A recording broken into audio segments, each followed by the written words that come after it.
For the webcast people, I can look at. Good afternoon, everybody. Before we get started, I have a couple announcements. The exhibit hall is open today until 5 p.m. From 4:30 to 5:30 p.m., we have a special Around the World panel.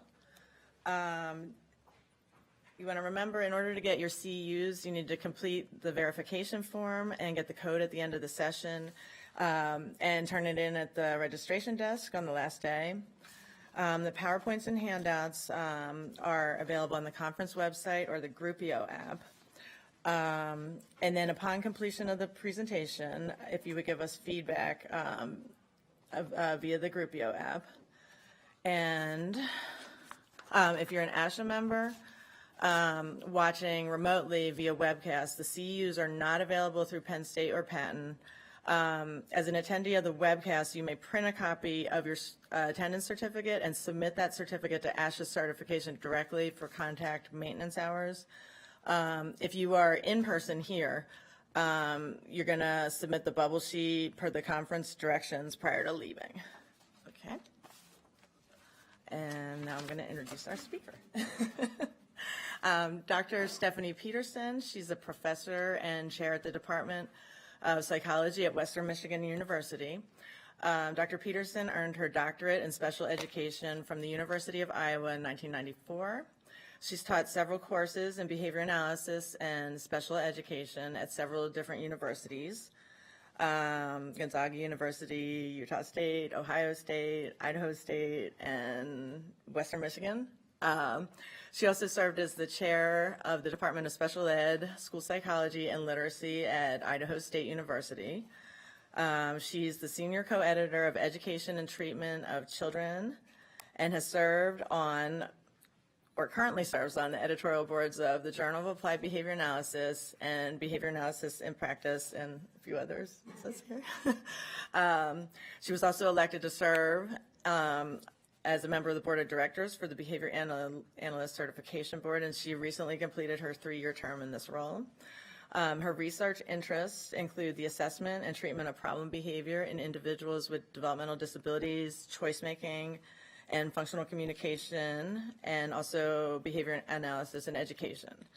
And for the past several years at Western Michigan University, she's been working closely with her colleague, Dr. Wayne Fuqua, on a series of grants to establish an Autism Center of Excellence to better serve individuals with disabilities in Kalamazoo, and to further continue the excellent behavior analytic training model that is already established in the Department of Psychology.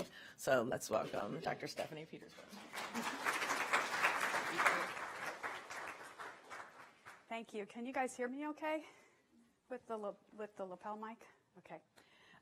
Thanks for that nice introduction. Yes, I did all my graduate training at the University of Iowa, so I did I always say either I couldn't hold a job or I did all my wandering as a professor. So thanks for the invitation to be here. I'm very honored to have the opportunity to talk to you today. I hope this is an okay talk and that you enjoy it. I'm curious how many of you were in Dr. Polling's talk earlier today? A few? Okay, just a few of you.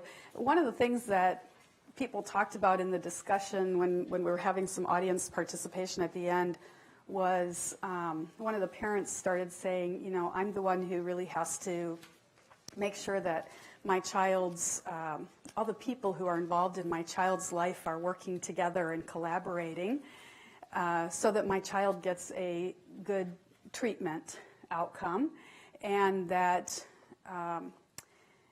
the topic of that talk was psychotropic medications. And so we were talking about the fact that in order to really avoid the use of psychotropic medications, it's important to first try other treatments and that are maybe less restrictive or less intrusive, and see if we can solve the problem that way. And really the heart of it all came down to the need for a multidisciplinary or interdisciplinary approach to working with the children, and people were sort of lamenting that that's really hard to do.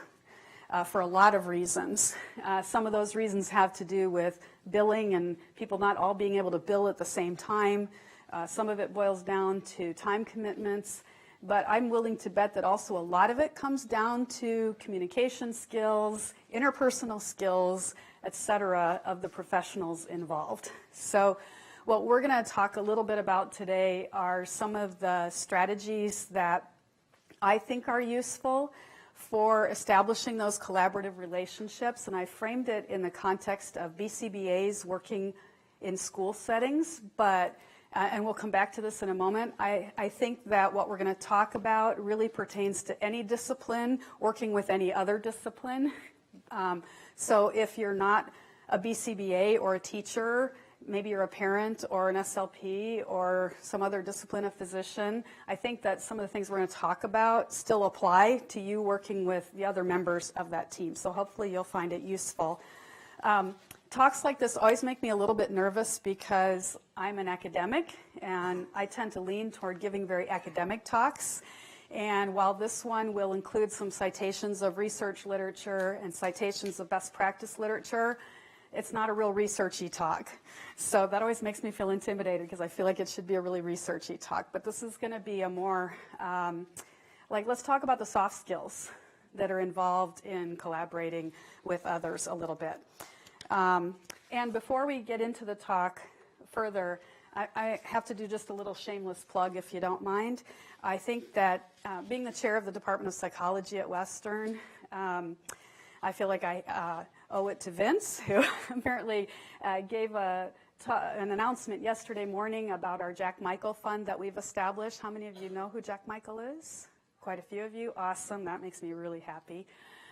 Jack is a leader in the field, what I would consider as a more junior behavior analyst myself, one of the father figures of the field of behavior analysis. And not only that, he's probably one of the most wonderful human beings I know. We've worked hard to establish an endowment fund to ensure that Jack's legacy lives on at Western by offering an endowed mentored scholarship for graduate students to come and study conceptual analysis and behavior analysis and verbal behavior, if that's part of their interest area. And this is one of our favorite photos of Jack. I like this one too. It just exemplifies Jack to me. I can remember being a graduate student. I was a graduate student working on my PhD from about 91 to 94, and I remember going to ABBA and watching Jack out on the dance floor at the ABBA social in his black leather jacket, and this photo just makes me think of that. This is a more current photo of Jack at a recent birthday of his. And so just want to encourage you, if you feel so inclined, please consider making a contribution. And Vince has a table down at the bottom of the stairs where you can also get some goodies if you make certain sizable contributions. So you might want to go check that out. Okay. So the title of my talk, why did I call it The Worst Kept Secrets for Successful School Behavior Analysis Collaboration? I titled it that because I think these are not secrets. I think that nothing we're going to talk about today is anything you don't already know. But if you're like me, you need a little reminder now and then about how to behave appropriately in certain settings. I make errors in that frequently, and so hopefully it'll just serve as some gentle reminders and friendly prompts of how some of our behaviors can impact other people.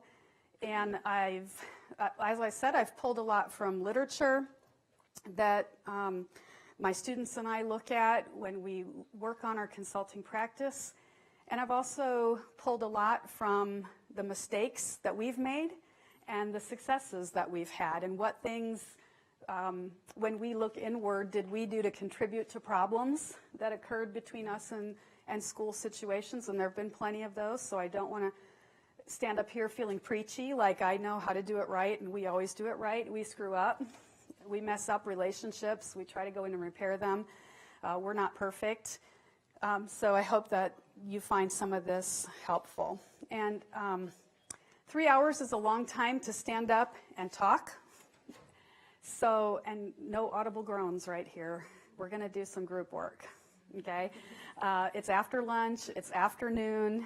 We're probably going to need to do some active responding in order to stay awake. So I'm going to ask you to participate in some little activities to practice some things. And I know we have some people that are on the webcast. and I want to make sure that they can engage in some of our activities too. So I created a Gmail email account. And for those of you who are on the webcast, when I ask for some input on some of these things, if you would send an email to this email account, I will do my best to try to check email and read some of your responses too. I'm not used to doing that, so forgive me if I sort of get excited while I'm talking and forget to check the email account, but I'll do my best to do that. Okay, so first off, I would like to get a little bit of a feel for the audience, and those of you on the webcast, if you want to chime in, I'll check your responses as we do the first activity, as I have a moment to review.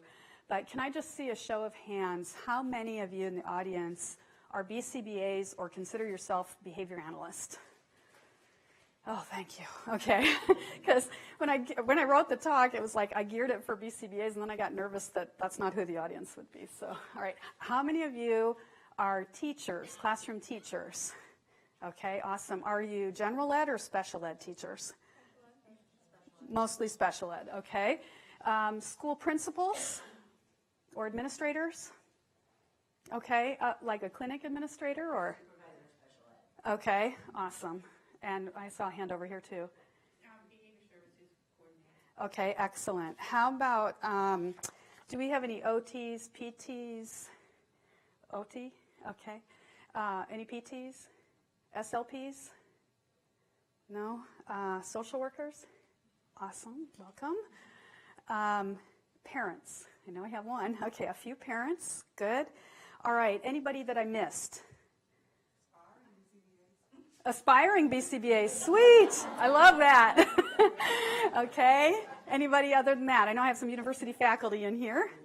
School psychologists, thank you, I'm so sorry I left you off. What about school counselors? A school counselor as well? Okay, great. So a fairly diverse audience.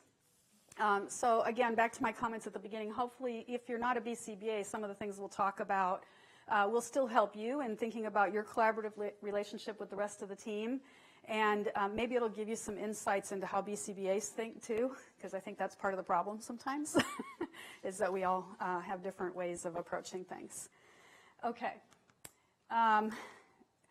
So the source of a lot of the material that we're going to talk about today comes from a book that I purchase for my lab, and every one of my students has to read it when they come into my lab. It's called Motivating Human Service Staff. It's by Denny Reed and Marcia Parsons.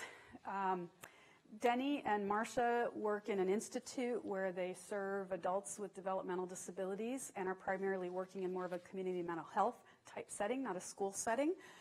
But we still take to heart the practices that they discuss in this book and apply them to the settings that we work in, one of which is schools.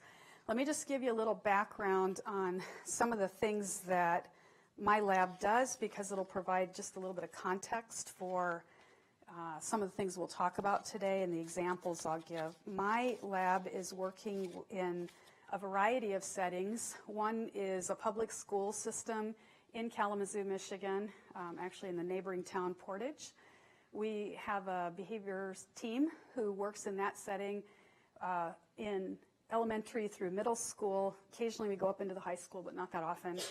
Doing functional behavior assessments, working with the behavior specialists in that district to try to help conduct those assessments according to best practice standards, and then develop interventions and train the teachers.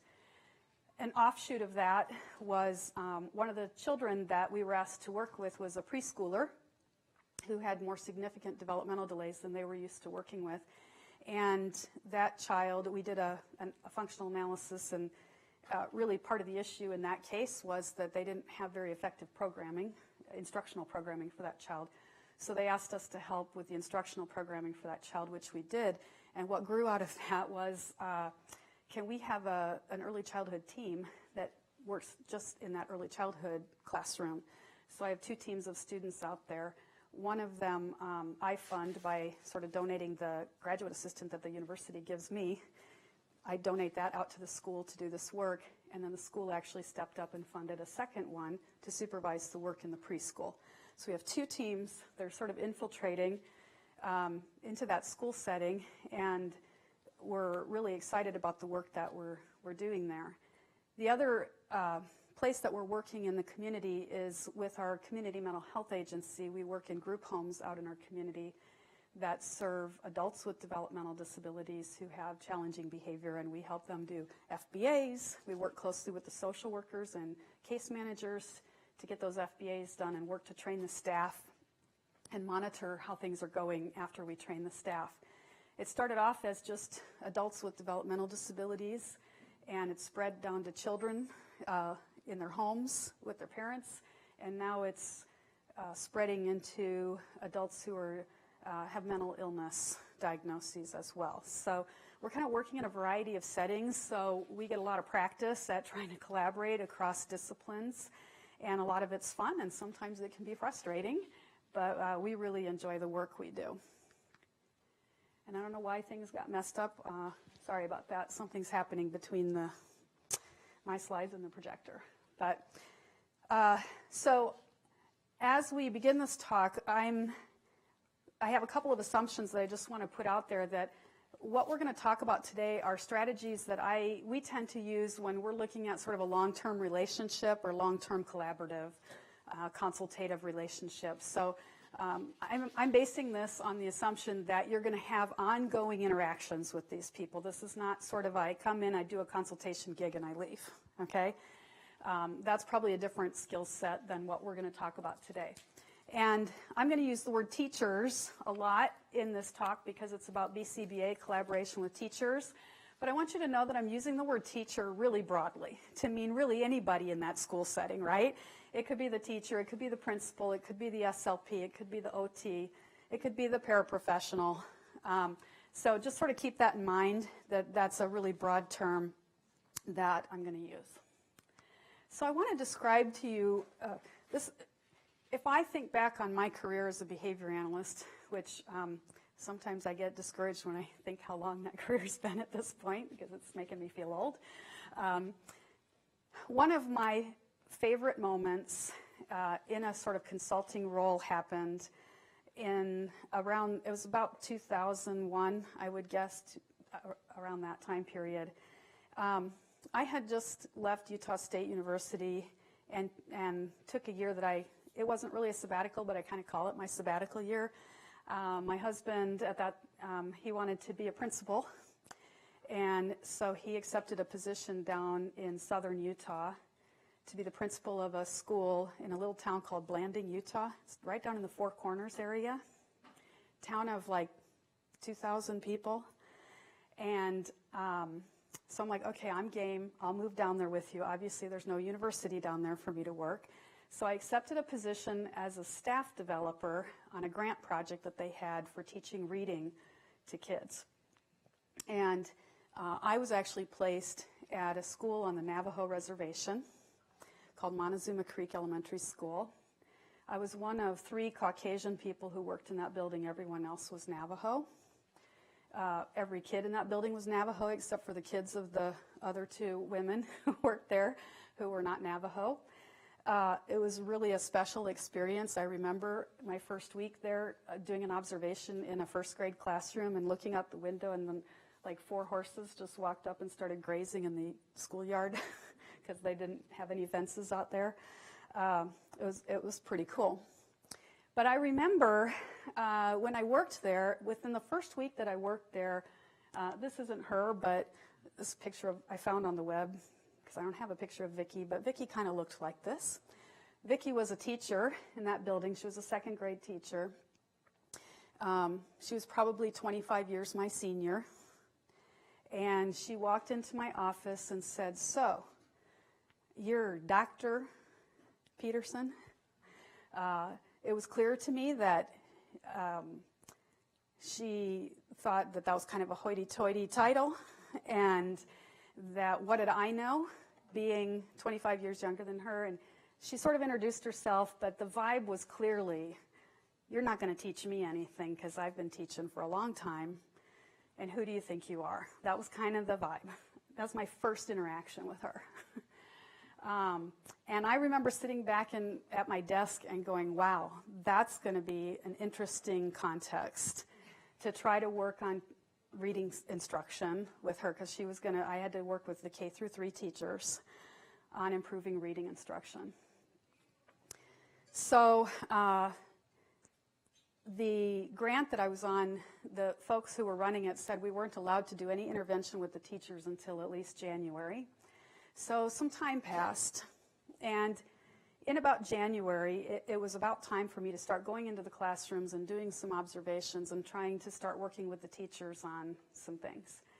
And Vicki actually approached me and said, so, every year my kids fail the state test when it comes to writing a paragraph. Why don't you come in and teach them to do that? It wasn't a, hey, you want to come in and help me with this? Let's see you come in and teach them that. Was right? She was throwing it down, and it was a challenge. And I was so excited that she actually approached me. I sort of looked at that as, this is awesome. That's the first step, right, is getting her to approach me. Never mind that it was a challenge rather than let's collaborate. So I said to her, I would love to do that. I'll do it on a couple of conditions. And she was like, okay, what? Because she wanted me to come in and teach a lesson. And I said, I want you to give me the full week with the kids, not just one lesson. She was like, that's cool. I can do that. And I said, and the second thing is that when I'm doing it, you have to be in the room, and I'm going to give you some tasks to do while I'm doing it. If you're good with those two things, we're on. And she said, okay, we're on. So, and the other thing is she had like 2 or 3 kids that had mild mental disabilities in her classroom as well, and I said, and they have to be in there for this lesson. It's going to be fully inclusion, right, with all the kids. Okay, so I went home. I designed what the unit was going to look like. I went in the classroom. I did a direct instruction lesson. Do you guys know direct instruction? Okay, direct instruction lesson on how to write a paragraph. You know, the whole, I'm going to show you how to do it. We're going to do it together. Now you're going to do it by yourselves. I created a rubric for how those were going to be evaluated so we could judge whether the kids mastered that skill or not. I did that during the week, and while I was doing that, I gave her a sheet to fill out about me and said, I want you to watch me and check off whether I'm doing these things. And I want you to tell me what you think I did okay on and what things you think I should have done better on. And at the end of the week, we gave the kids the assessment. Every kid in the class mastered the skill. We sat down and went over what it was that I did to do that. And I almost cried. I still almost cry when I think about this moment. She looked at me and she said, that was really cool. Will you teach me how to do that? Right? That's when you go home and you go, that's what I'm talking about, right? And by the way, all those kids passed it on the state test too, which was really cool. But, you know, so I was like, I would love to. What would you like to start with? You know, and she said, how about spelling? And I said, okay, I'll come in and let's practice. I taught her how to do some direct instruction spelling. And one of the things that Vicki was one of those teachers that was also just like always hollering at the kids, like never telling them when they did something right. So like the first thing I picked with her was like, let's just start, like do some direct instruction. And when they're doing it right, just tell them they're doing a good job, right? And so she would be like, if you answered correctly, Nicole, she'd be like, Nicole, yeah, right, good. I mean, it was like really hard for her to make that praise statement, right? But I was like, oh my God, she just praised a kid. It was really rusty, but you know, she praised a kid. And so it went for the rest of the spring, and we worked together on a lot of different skills. And it was, for me, it was one of the best professional moments I've ever had. Getting a teacher like that to sort of come around and work with me was really powerful. And so, again, I don't tell you that to say I'm perfect, I know how to do this. Like, that was 15 years ago, and that was one of my most powerful moments, right?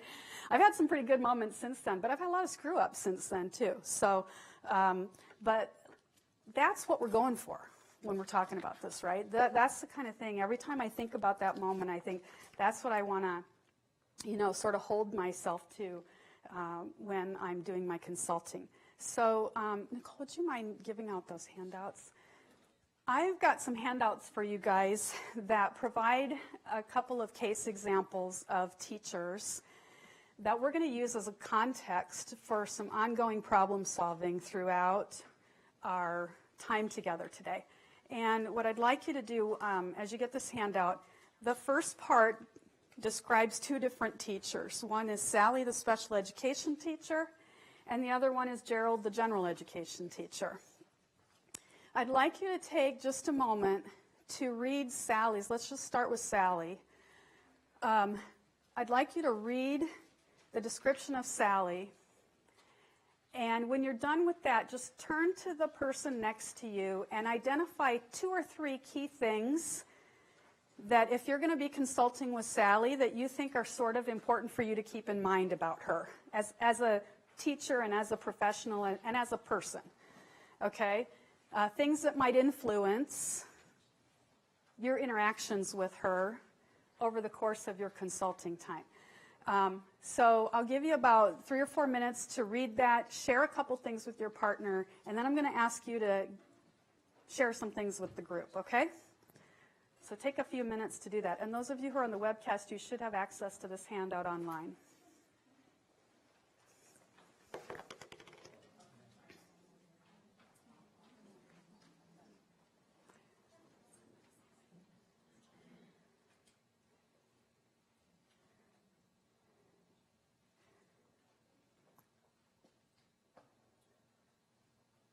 Awesome. All the people on our webcast are behavior analysts too. Hi, guys. I see Jennifer, Jean, Casey, and Kristen. Thanks a lot.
Oh, are we? Okay. It what? Okay. Okay, great. Otherwise, some people could share. It's nothing they need to write on, really.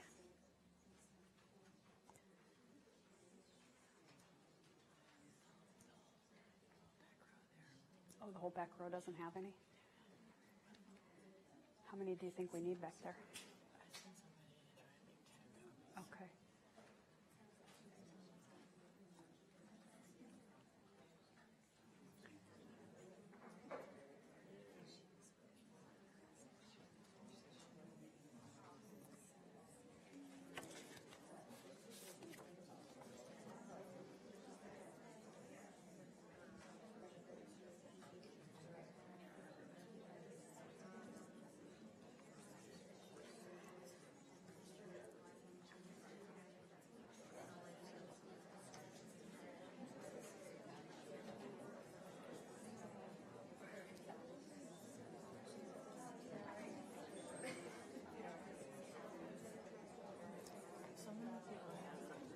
They do? Okay.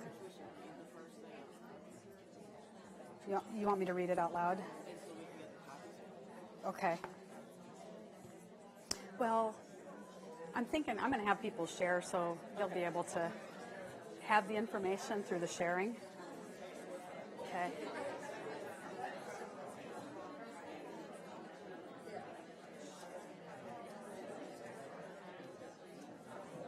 I'll see if somebody will give theirs up.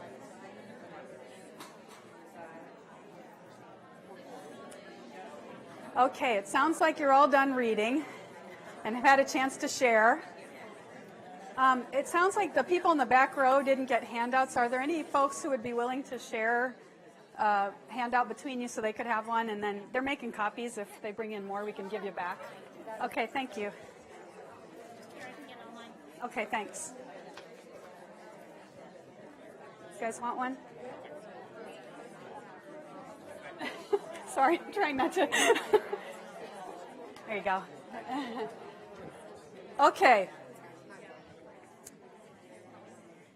Let's hear some, what are some characteristics about Sally that you think might be important for you to keep in mind as you're consulting? What do we know about her? Yes. I think one thing that would be important to keep in mind is it kind of sounds like her expectations for herself are set really high. So I think that would be something to keep in mind for the simple fact that That's just so the people online can hear you. Oh, okay. Sorry, that's going to punish responding, isn't it? Hand you a mic.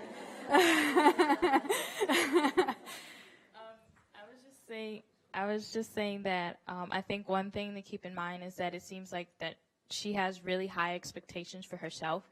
So with that being said, it might be a little bit more discouraging for her, or a little bit more rewarding for her, depending on how the sessions go. She might take things a little bit more to heart, I think. Okay.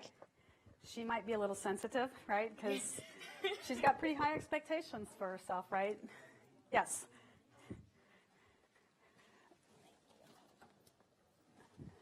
Also, while having an eclectic background, definitely like a vast array of skills and, and experiences is definitely a positive thing. I think the idea of collaboration in general is not just working with one other person. So that's something, having somebody to help her isn't exactly the phrasing that, should be in somebody's head when they're talking about collaboration. Like not using evidence-based practices, like relying on literature as well as collaboration with others around you is definitely an important point to instill in a new educator. Okay. And how many of you, when you hear somebody has an eclectic background, don't view that as a positive? Like, that's a little scary, right?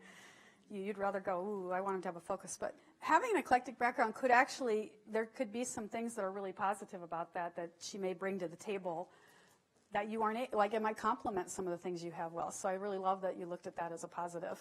Okay, what else? Let's go to the back and then we'll come up here to you, okay? I know we need like to be able to throw it. It needs to be in a beach ball so we can throw it. So one of the things I noticed was that she said she's very excited to have somebody to come help her. So that might possibly be some motivation to potentially she's very change. Eager, right? Yeah. That's always fun when the teacher's like, not the Vicky, right? Who's like, you're not coming near me, but the teacher who's saying, please come on in. I'm like, that's great, right? Yeah. Right. Right. We had one up here too. Thanks.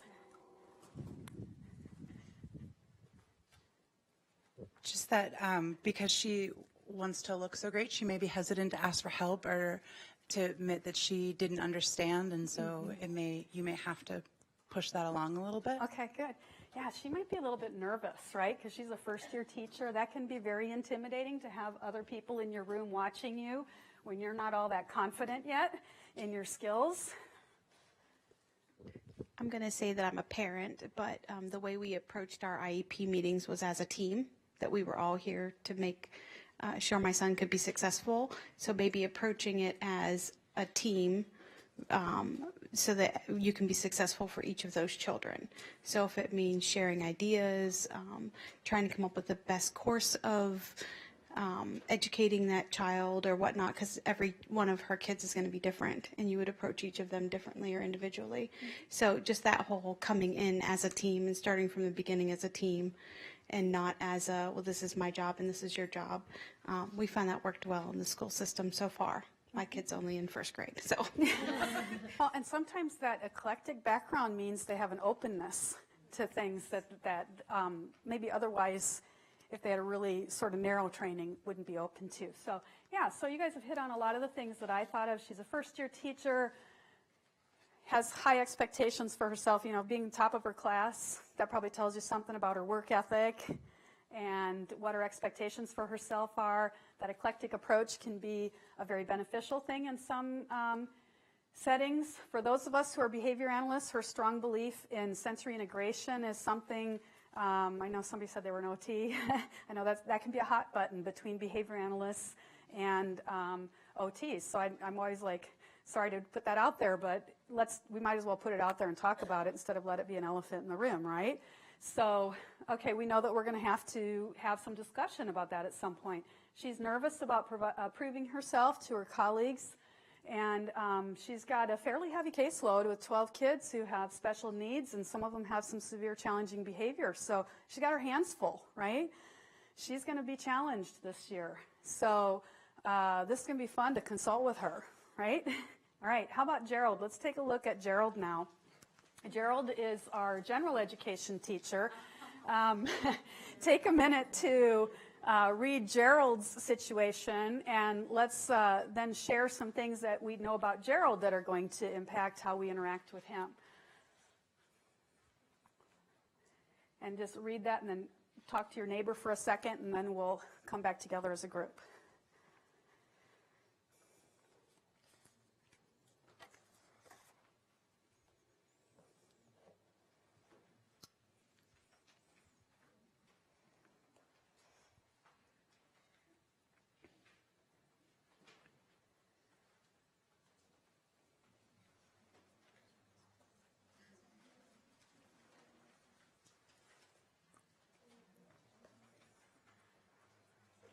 And please know that there was no gender bias here. It's just that Gerald started with G.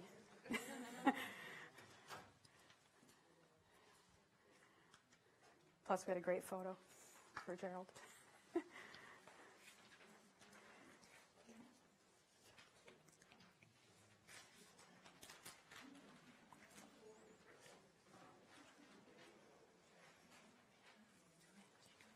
Sure.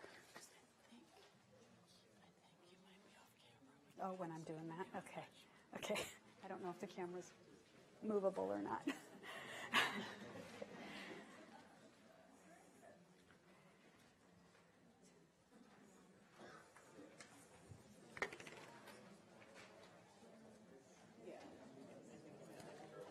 Okay. All right. I'll try to stay up here then. Thank you for helping.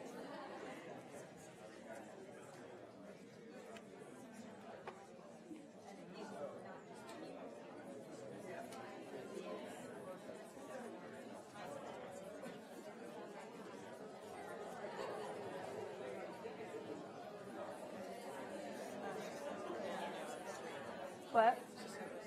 Okay, okay.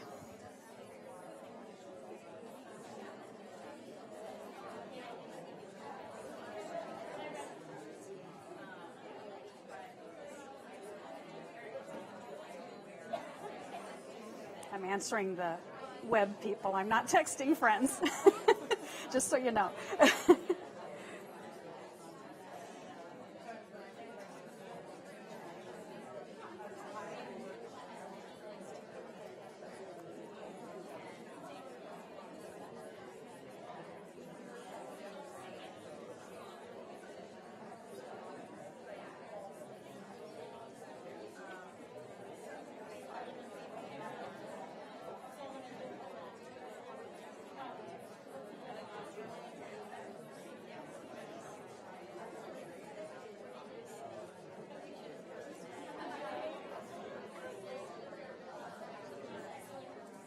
Okay. Okay, let's come back together and let's hear about some important aspects of Gerald. Let's hear from this side of the room.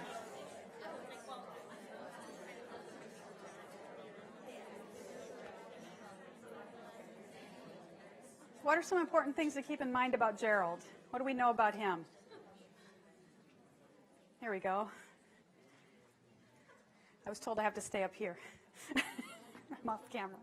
One thing to note is that he wants to stay under the radar. So we were talking maybe a little bit of a negative reinforcement approach. Hey, if you want to stay under the radar, let's get this thing figured out now, so you don't go through a due process hearing. Right. Okay. That's the only thing we. Right. Yeah, that's great that you're attending to what some of his motivators might be. Very good.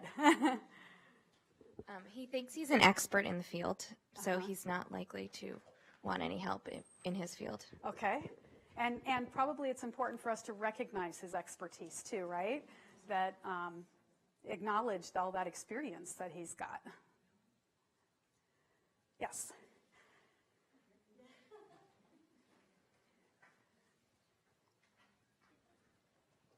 We were actually discussing the same thing about how you could use the confidence as a benefit, to kind of like ABA him, is, you utilize his confidence in himself to increase his, his motivation to help because he's so skilled and because he's so confident and all those things. So we were saying the same thing. You could spin it as a positive as well, that he's confident. Yeah. And assuming he does have really good skills in instruction in that area, that's a huge benefit, like that we don't have to worry about that piece of it, right?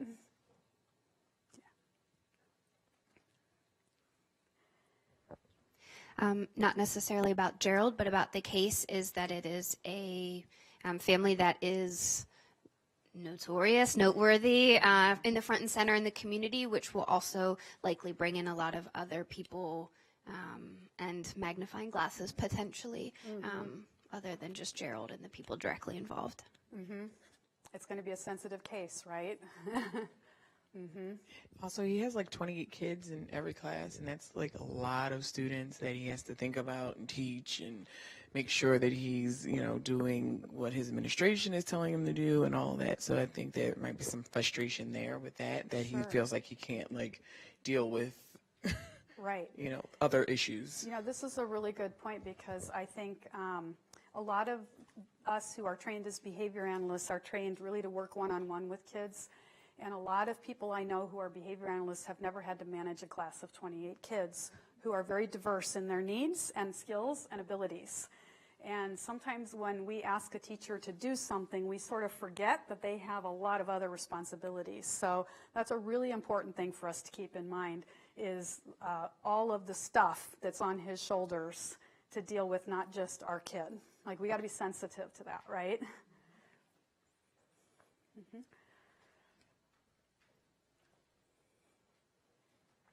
I just wanted to piggyback on that and saying if I was going to provide or recommend a token board or some kind of system, to have it already ready, laminated, ready to go. Okay. And then actually show him how to use it. Yeah. And show him the child being successful with it and then having him buy into that he's seeing it successfully implemented. Great. Okay, those are all really great. So we know that he's an experienced teacher. He specializes in math and science. He's kind of frustrated with that new math curriculum too. So he may have some other frustration going on that sometimes shows up in your face even though you don't have anything to do with it, right? That might happen. He's got a big caseload, plus he's got at least one child with a disability in his class. Classroom management is a struggle for him over time. So, man, if you could help him with that, that'd be awesome. He tries to avoid the attention of his other teachers, doesn't like to go to the teacher's lounge. So, like, holding him up as an example for everybody else may not be something he really likes, whereas for Sally, might be something she really likes, right? And he doesn't really socialize much. So I'm just going to ask you to keep these two teachers in mind, because then as we go through, I have some other activities I'll give you to do with these two teachers, and this is sort of the groundwork for those examples, okay? All right, so let's get into some of the worst kept secrets. I started to number them, and the first three, like, there was a nice flow to pretty much everything in the presentation, but these three didn't really fit anywhere, so they're just going to come up front, and they don't necessarily relate to each other. But okay, the first one is behavior analysts talk funny, right? It came up in Dr. Polling's talk this morning. A physician sitting right in the front row said, "You guys, you give me reports, and I read them, and they're too long, and they have all this jargon, and I don't know what it says, and I sign it and file it." Okay? Behavior analysts talk funny. We use a lot of jargon and a lot of terms that other people don't know. And I'm going to tell you that it comes off as condescending sometimes to other teachers. We come off as arrogant. We have a bad rep for being arrogant and condescending. In fact, just in the last couple of years, I had a student who blew out of the school, one of the school settings I'm working in because, and he didn't mean to be, actually he has no idea that he's arrogant and condescending. But he's very arrogant and condescending, and he's also a really nice guy, right? So we have a tendency to be viewed that way when we use words that teachers don't know what they mean. They sometimes feel like we're talking down to them. So my advice to you is to get hold of your vocal verbal behavior a little bit. Let the audience control your behavior a little bit on this. Just because you're a behavior analyst doesn't mean you have to go proving how smart you are using big words. And my husband would always say, why use a quarter word when a nickel one will do? Right? So if you're going to use behavior analytic jargon, make sure that you talk to the teacher about what that word means and consider whether you really need to use that word. If you really feel strongly, I need to use that word because there's a level of precision I really want to communicate when I'm using that word, then tell the teacher what you mean.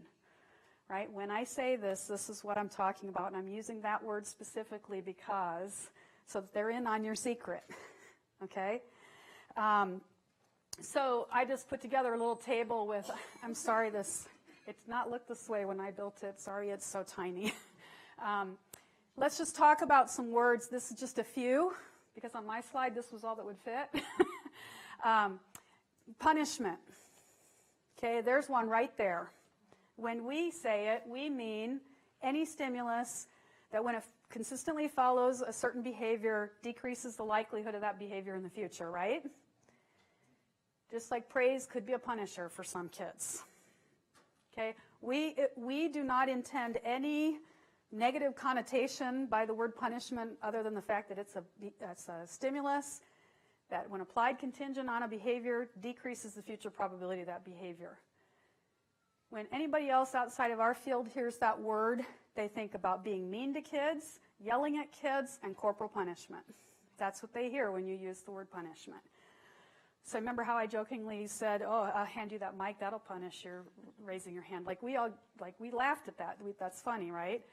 But teachers don't necessarily get that joke, okay? Because they don't use the word punishment in the same way we do.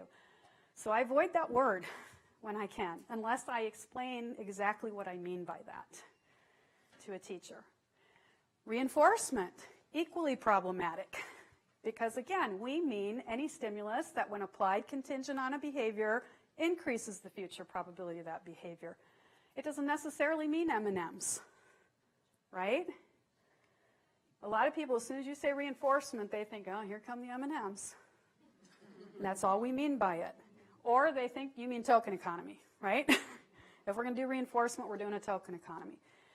We don't mean it that specifically. We mean it very broadly. So again, that's a word that I use very carefully. And you know, how many of you are familiar with Alfie Kohn? Only a few of you? Wow, that's amazing.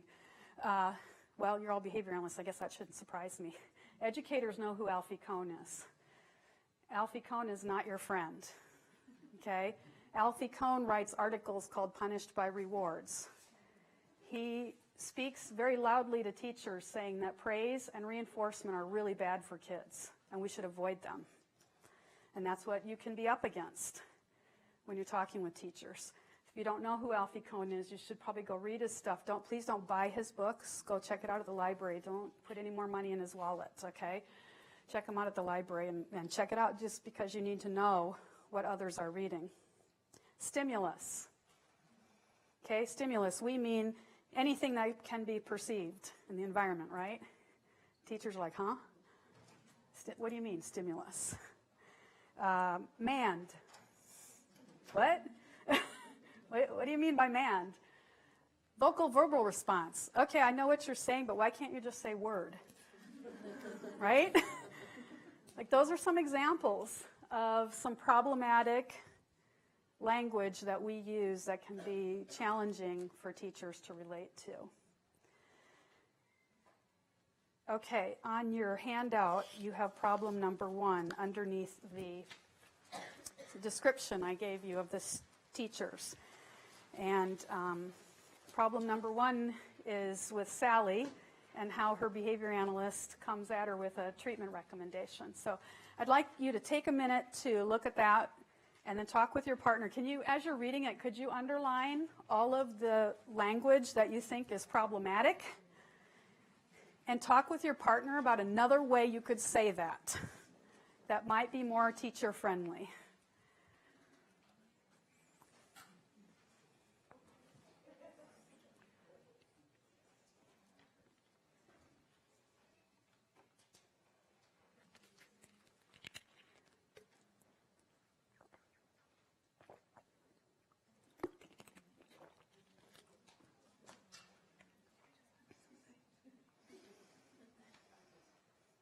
And just so all of you know, if you see me on my phone, I'm responding to the webcast people. I'm not texting my friends, okay?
She's going to try something new. I'm really surprised nobody said, this is problematic. Right, that she's going to be ready to jump to something else. That's a good one. I think that's a really good point. You already knew it.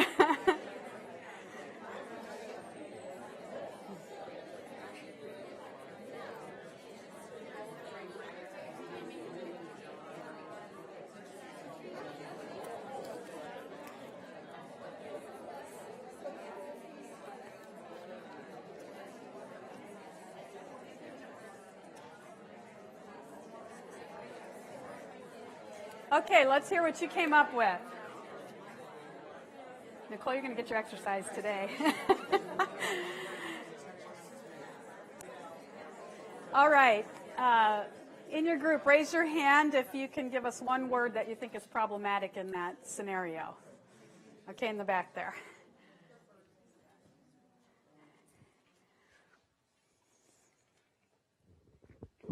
Functional analysis. Okay, excellent. So what would you say instead there?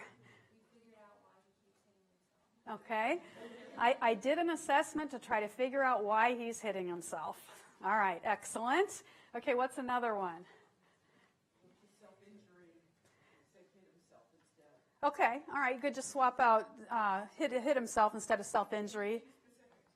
Okay, I also think it's important to like explain what common terms that you might like what a functional analysis is, because I think a special ed teacher should know what that is. So like also use other terms, but like also in like a respectful way explain Sure. what that is so they know. Because a lot of teachers are very familiar with FBA, functional behavior assessment, and so a lot of times we will have conversations with teachers about what a functional analysis is so that we can be clear about like sort of what the added value of the behavior analyst is in that situation. Look, I can take that interview and direct observation stuff that you collected, and I can take it another step further because of my expertise and conduct a very formal analysis so that we'll have more confidence that we understand the function of this behavior. And so yes, I will often have those conversations, and then teachers are, when I say functional analysis, they know I mean a very specific thing, not an FBA, right, to help them discriminate that.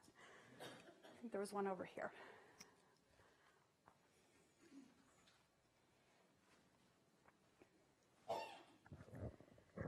The term negative reinforcement, you could probably just say he'll get out of this activity that he doesn't want to do. Okay, excellent. Because a lot of people think negative reinforcement is punishment, right? They confuse it.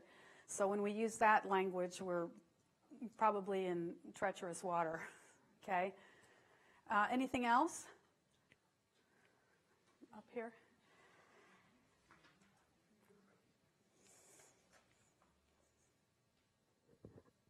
For MAND, we can either say what MAND is, or we can just switch the word with just ask. Right. Okay, we can say, teach them a request, teach them to ask. In our case, like in the preschool, we taught teachers what the word MAND means, and it's really cool. Now we have special ed teachers running around going, so we're going to do this MAND protocol, you know, and that's kind of cool that they're learning some of our jargon. So either way, again, if you're going to use it, just help them define it. All right, this example is totally loaded, right? I mean, there's so much more we could do, and I'm sure you guys picked up on things like progressive ratio, concurrent schedule, okay? But those are all examples how if we're not careful, because we get really used to talking to each other, if we're not careful and don't control our language, we can really lose people. So those are excellent. So again, either clearly define the terms you're using if you really insist on using them, or try to talk like a teacher, explain problems in language that they can understand, okay? All right, let's go on to the next one. Worst kept secret number 2 that I have on here, and again, these are based on areas we have failed as a team. Teachers are pretty eager to get to intervention. They really don't like spending a lot of time in assessment, okay? So this is just going to be a really quick one. We have gotten feedback from a lot of our community partners that we spend way too much time in assessment, and I know that understanding the problem is important, but we also don't have to get what I tell my students is analysis paralysis, right? You know, you really have to do sort of a cost-benefit analysis about when more assessment is really needed to understand the problem, to develop the intervention, or when do we understand it well enough to at least get started on treatment or intervention, and then there's another word, treatment. Teachers don't use the word treatment, they use intervention, okay? Medical field uses the word treatment. So if, you know, do we have enough information to reasonably form an intervention, get started, and do the rest of our analysis during the intervention if we feel like there's more we need to understand? So some things that I would offer for you to think about. One of the things that we do with our teachers, because we start with them in the fall, and what invariably will happen in that preschool is they say, okay, we got 8 new kids coming into the preschool this fall, and we need VB maps on all of them. You know, and my students are like, oh, okay, we're here 10 hours a week. It's going to take us a while to get all those VB maps done, right? So we can either start on all 8 of them right now, and it'll take us a really long time, or we can choose your high priority kids and really work hard to get those done first while you're doing some other stuff with the other kids, and then we'll do them, or work out a strategy that's acceptable to everybody. So we find that trying to prioritize, we do the same thing with our community mental health partners when we get new referrals. If we've got a waiting list of like 6 people, we ask them to prioritize which ones they want us to deal with first. so that we can get our work done and get into intervention before we pick up another one. We have also found that providing timelines for how long things are going to take is helpful. So if we're going to do an FBA, sort of laying out the timeline, okay, we're going to hope to get the interviews done by here. We're going to hope to get the direct observations done by here.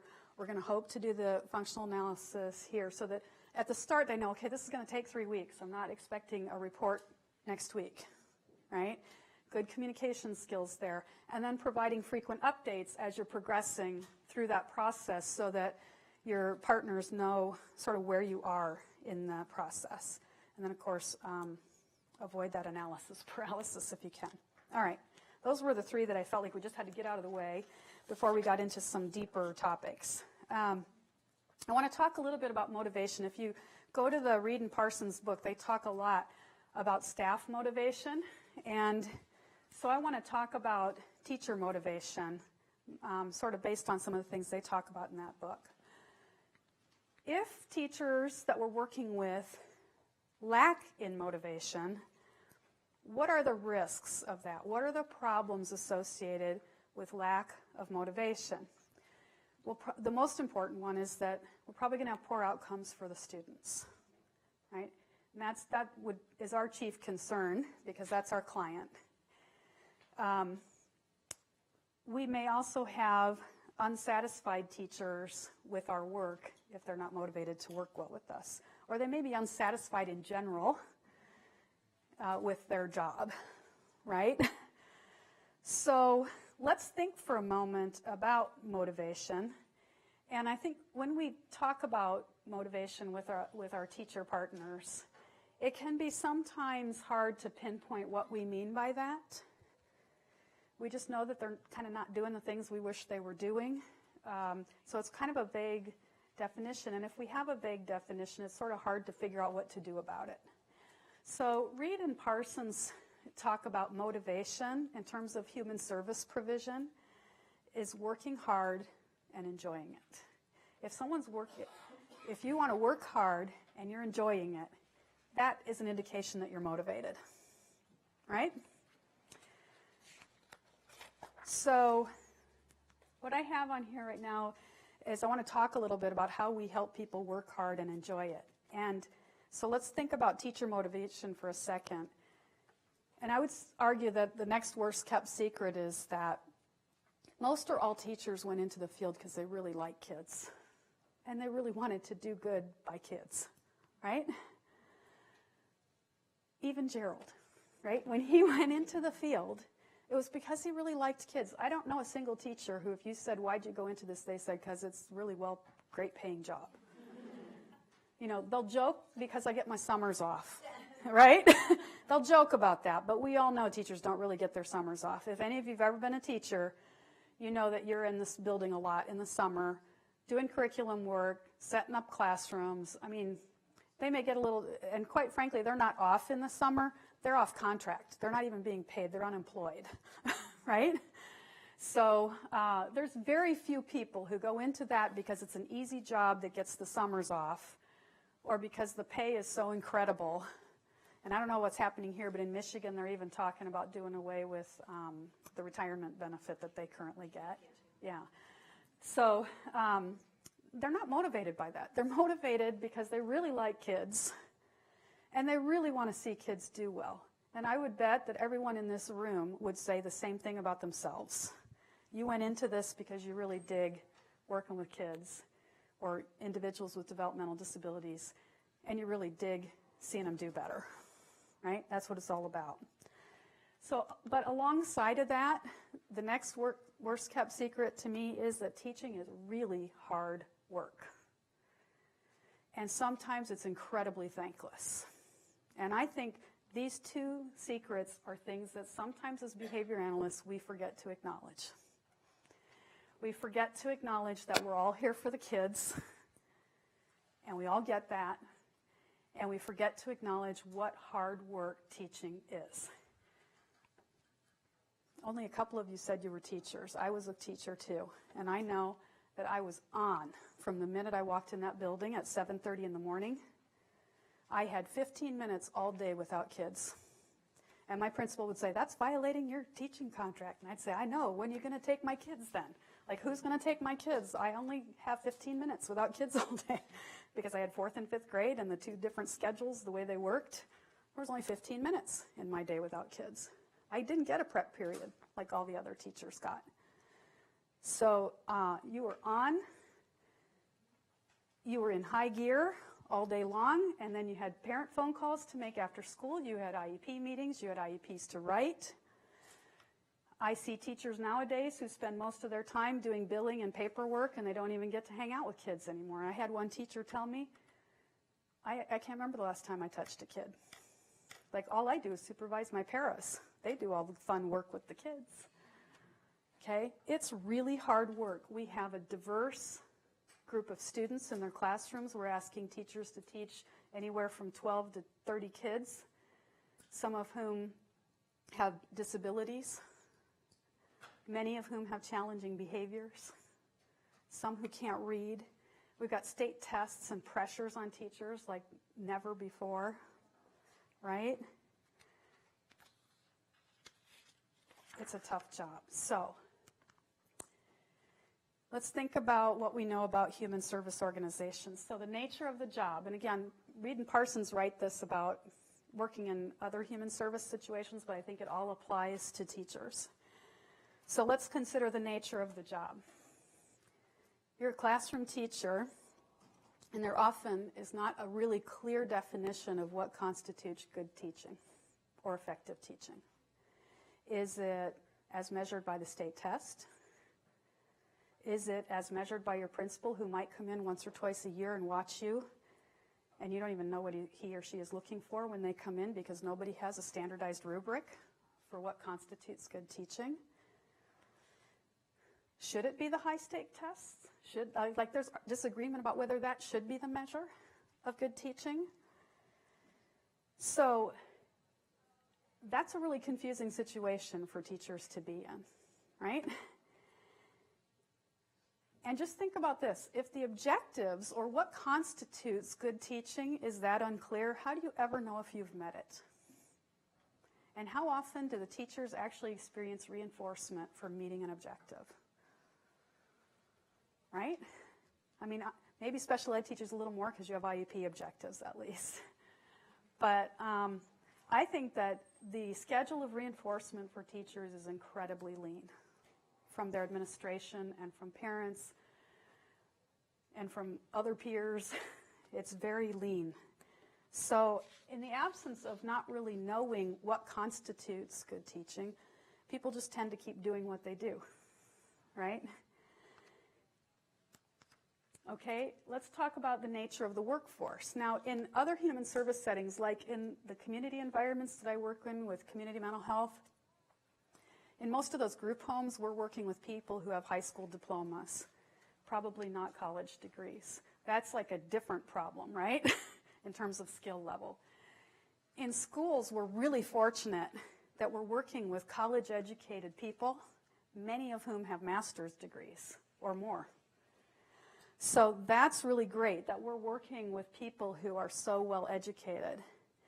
However, even though people are well educated, if you go in the research literature and you look at whether teachers feel prepared to do their jobs, you'll see literature that says teachers don't feel prepared in a lot of different areas.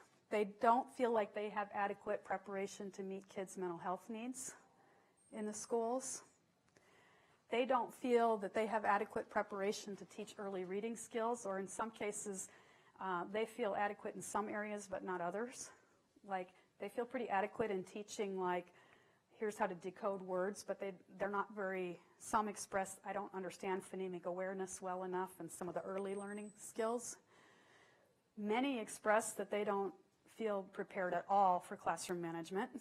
That's probably the biggest area that teachers, even special ed teachers, report feeling unprepared. Dealing with children with disabilities in their classrooms, they feel unprepared for that. How to teach in urban settings and children who are English language learners. So think about that. They're coming out with bachelor's degrees and master's degrees, and they don't feel prepared to teach in those areas. I run into also very similar and extreme cases of that. I work with adults, so I work in a day rehabilitation program as a supervisor. Thank you. And our staff requires minimum a GED.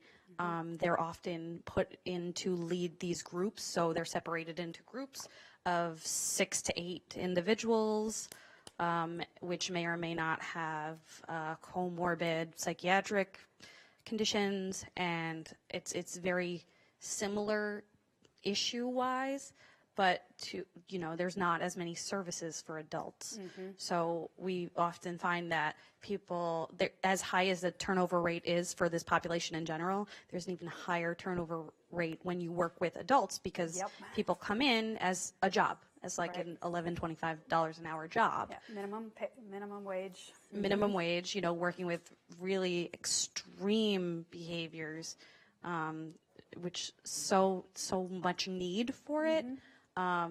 So I always feel I need to put it out there, because as much as, children, most in all of these conferences and things, they're talking about children, the need also is very, very great for adults, because that same kind of burnout happens when you're working in the adult field with less education, with less training, and with less resources. Yeah. So it's just an interesting. For our community mental health project that we do, when they hire new staff, those new staff have to go through about 40 hours worth of training.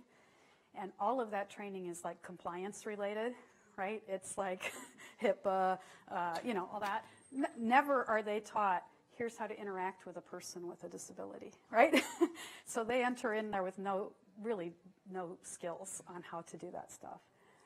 So my point with these two slides is really, first, behavior analysts, again, and I'm speaking from experience from what I see in behavior analysts that I'm working with, or behavior analysts in training, wannabes, right? Some of them will walk in yep, I've got my BCBA and my master's degree, and they kind of forget that teacher has a master's degree too, right? I mean, that's a very highly skilled individual. They may have different skill set than what you have, but that doesn't mean they aren't very skilled in what they do. And having spent most of my career teaching in special education programs and now being in a psychology department, one thing I'm really struck by in my students, they have many really wonderful skills. But I'll tell you what they don't have. They don't have an understanding of curriculum and instruction. They don't have classroom management strategies, because they've never had to manage a classroom. They've never studied IDEA in depth, the Individuals with Disabilities Education Act. They've never written an IEP. Okay, there's a lot of things that I'm used to my students having those skills, because I came out of a special ed department. And these guys have lots of other great skills. I'm not trying to discount the skills they have. I'm just saying there are big gaps between what they have and what the teachers have. And so I'm constantly reminding them, when they're going out in the school, you need to acknowledge those skills that they have, and you need to pay attention and learn from them, right? And the field is evolving so much too. And don't worry, I can speak to the cows. I can call them in for the next. I don't know that they can. Oh, okay. But when you bring up IDEA, that in itself needs to be amended. Right. When that was constructed years ago, the climate of schools was very different. The types of students that were coming in to schools were very, very different. I work in an urban English language learner is in the school, as well as a plethora of psychiatric problems, and not to even mention the autism. So I actually found that I went back to school. I had to go back to school. So I was a BCBA, but I went for the social work piece too, for the psychiatric illness, because there was no way as a BCBA I felt comfortable with dealing with psychiatric illness in pediatrics and teenagers, because it was just evolving. And that's the thing, you can never stop learning. And as a BCBA, you need to really rely on your colleagues. Rely on the school nurses, rely on the physicians that come in, rely on the teachers, rely on whoever, and keep reading as much as you can and taking the courses, and get out of your own bubble, because it is evolving and so rapidly. That's my 2 cents, and I'm sticking to it. No, So that's good. And so I find that there's a lot of times with teachers, we come in with different philosophies because their training, if they're a general ed teacher in particular, their training is from a different perspective than mine was. That doesn't mean it's wrong or worthless. It's just different, right? And we complement each other. So I think this is just important for us to remember. And what does this mean? What do both of these, we just looked at the context, the nature of the workforce and the nature of the job. Well, what do those things come together to mean in terms of motivation? These characteristics can cause motivation issues, characteristics of the workforce and characteristics of the job. And I love this quote from the Reed and Parsons book. It says, "The negative implications regarding motivation should not be considered as a negative commentary on the people themselves who work in human services jobs. The staff are not at fault. The work environment is at fault for not motivating the staff." So when we encounter a teacher like Gerald, for example, it's not okay. In our classroom, we always say, don't blame the rat, right? We don't blame Gerald for his lack of motivation. We need to really stop and think about that work environment and how that work environment provides a lack of motivation, okay? And then, before I move on, I wanted to point out, so the work environment shapes a lot of the behaviors of the teachers. I have new versus seasoned employees there because I can remember a student when I was at Utah State University, a student who graduated. And at Utah State, we prided ourselves on teaching students direct instruction skills. They left our program some of the best direct instruction teachers you've ever seen, and I'm not kidding you. They were awesome. I remember a colleague of mine going to visit a teacher who had graduated about 5 years ago. We walk in her classroom and she's teaching whole language. And Ben's like, what the hell, right? You can imagine what Ben did, right? He was like, I swear, I thought he was going to take her by the shoulders and shake her. He's like, what are you doing? This is not what we taught you. He said that to her. This is not what we taught you as a teacher. You know that's not evidence-based practice. And she said, but my school doesn't support it. Like, if I do that, my principal gets upset with me. This is what people like. That's what they reinforce. Okay? So the environment shaped her in a way that we had no control over, right? So my point here is just that environment is shaping those teachers. So before you're quick to judge a teacher and his or her performance, think about the environment and all the contextual things that are going on that are shaping and maintaining the behaviors that are occurring. And don't be too quick to blame the rat, right? Yes, ma'am. I was going to say, as a BCBA, when I walk into a classroom, it's typically, I did something wrong. You mean the teacher is Yeah. thinking I did something Oh, wrong? totally. Mhm. So I have found that when I say, oh, well, I was a school counselor first, I know, and a parent. So that tends to like make everybody feel better when you're like, I'm screwing up my kids on a daily basis. I try my hardest, but like when you just say, I'm doing the best I can, I think sometimes that helps. But initially, when I first enter into a classroom, I think it's really important that when I kind of connect to go out there, that I say, hey, there's some things we're going to work on. I heard we have an interesting kiddo that we can work on together, because initially they think, my principal contacted you or the supervisor contacted you and I suck. So they, I can't handle it, so I need you to come in. And I'm like, oh, no, I can't stay. Right. So no, we're going to get it. We're going to do it together. And then you're taking it over. Right. But initially, I think we're pretty aversive. Yeah, exactly. Well, and that's exactly where I was heading next. Thank you for sharing that, because the next worst kept secret is you're part of the environment, guys, right? So you're part of that teacher's environment. And so how you behave is going to influence the teacher behavior. So you can either be an aversive stimulus in the environment that they work to avoid or are scared of when you come around, or you can be viewed as a really awesome asset who makes the world a better place in that school, right? So you have to really bear in mind that your behavior is part of that person's environment. And I know these are all things we think about when we're dealing with the kids we work with.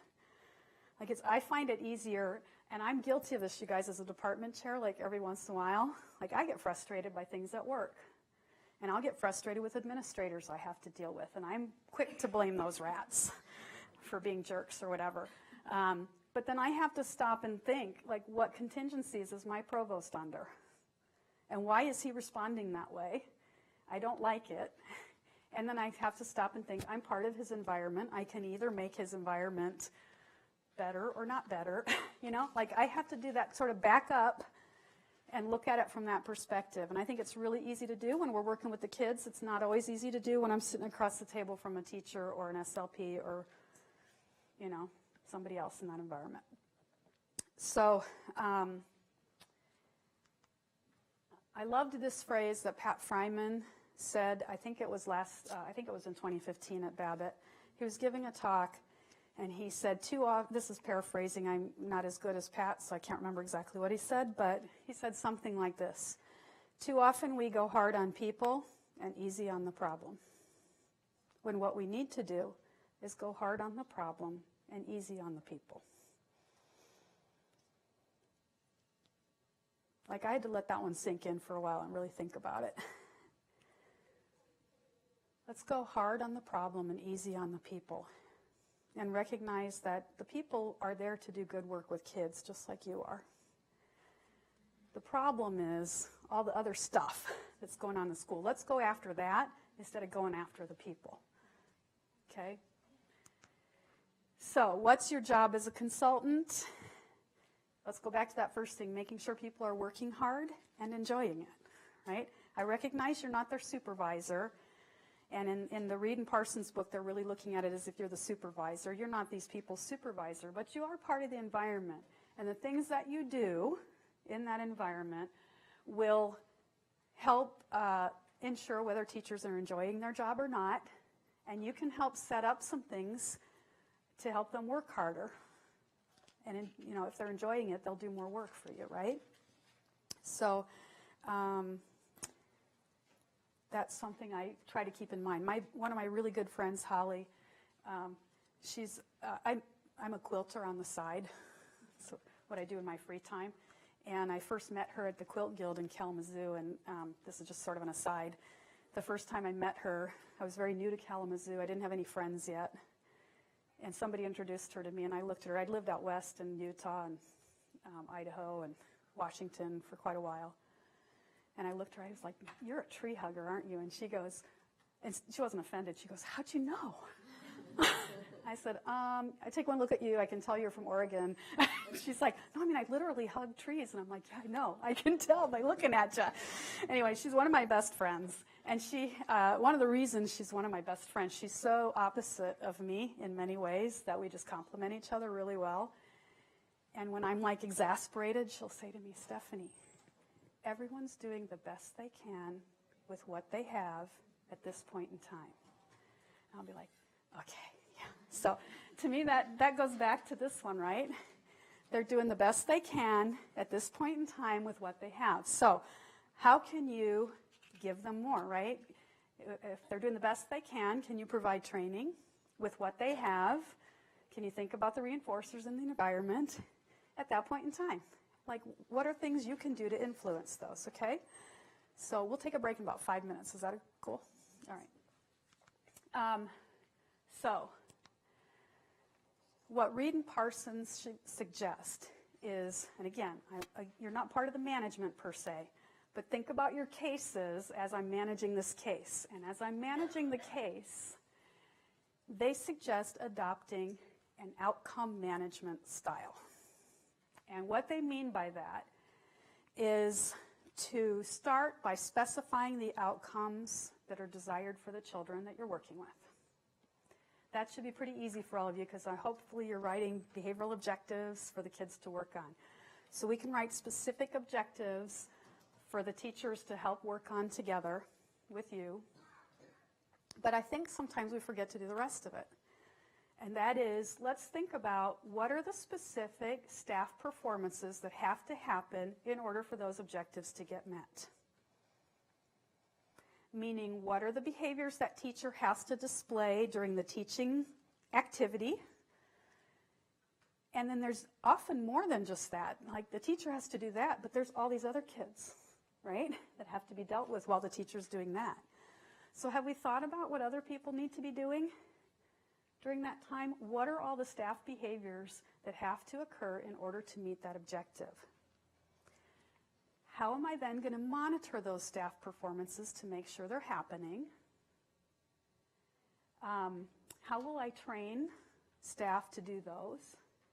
And how will I provide supportive feedback, whether that's constructive criticism or praise for good stuff that's happening on some sort of schedule?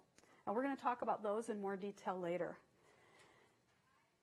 In addition to, I want to point out one thing about this first bullet here, though.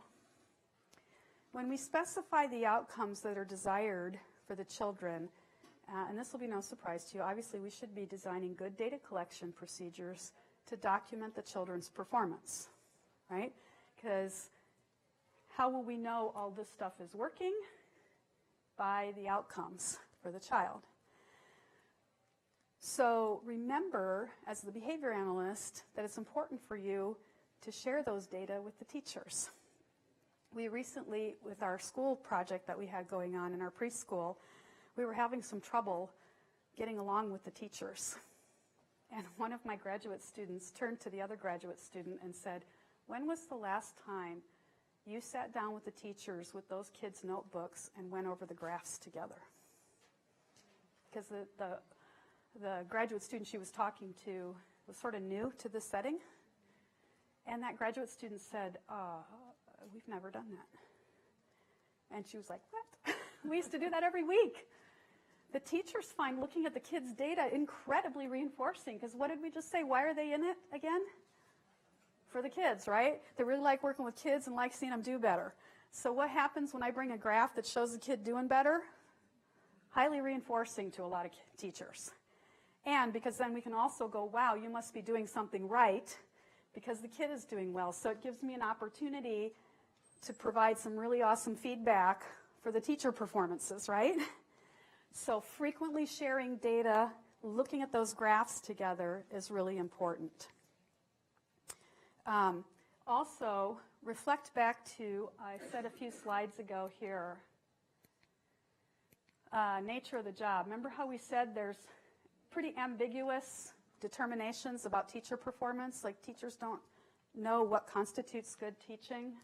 Well, I mean, they think they know, but my point is that in schools aren't very clear on what they expect. Principals often are not very clear on what they expect. If you've got really clear outcomes specified in the objectives for the kids, and you're bringing data to the teacher to show kids performing, you're now changing the environment of the school and making it clear. Here are some expectations, and here's an opportunity for you to experience the reward of doing well, right? So you're changing the nature of that context for them in a very positive way if you approach that right. So an outcome management strategy is very, very helpful for changing that context with the teachers. Okay, I think it's time for a break. We've been sitting a while. Can we take, is 15 minutes good for having a restroom and snack? And okay, so I'm going to see you guys back here at 3. Hi. Question. Do you have a recommendation for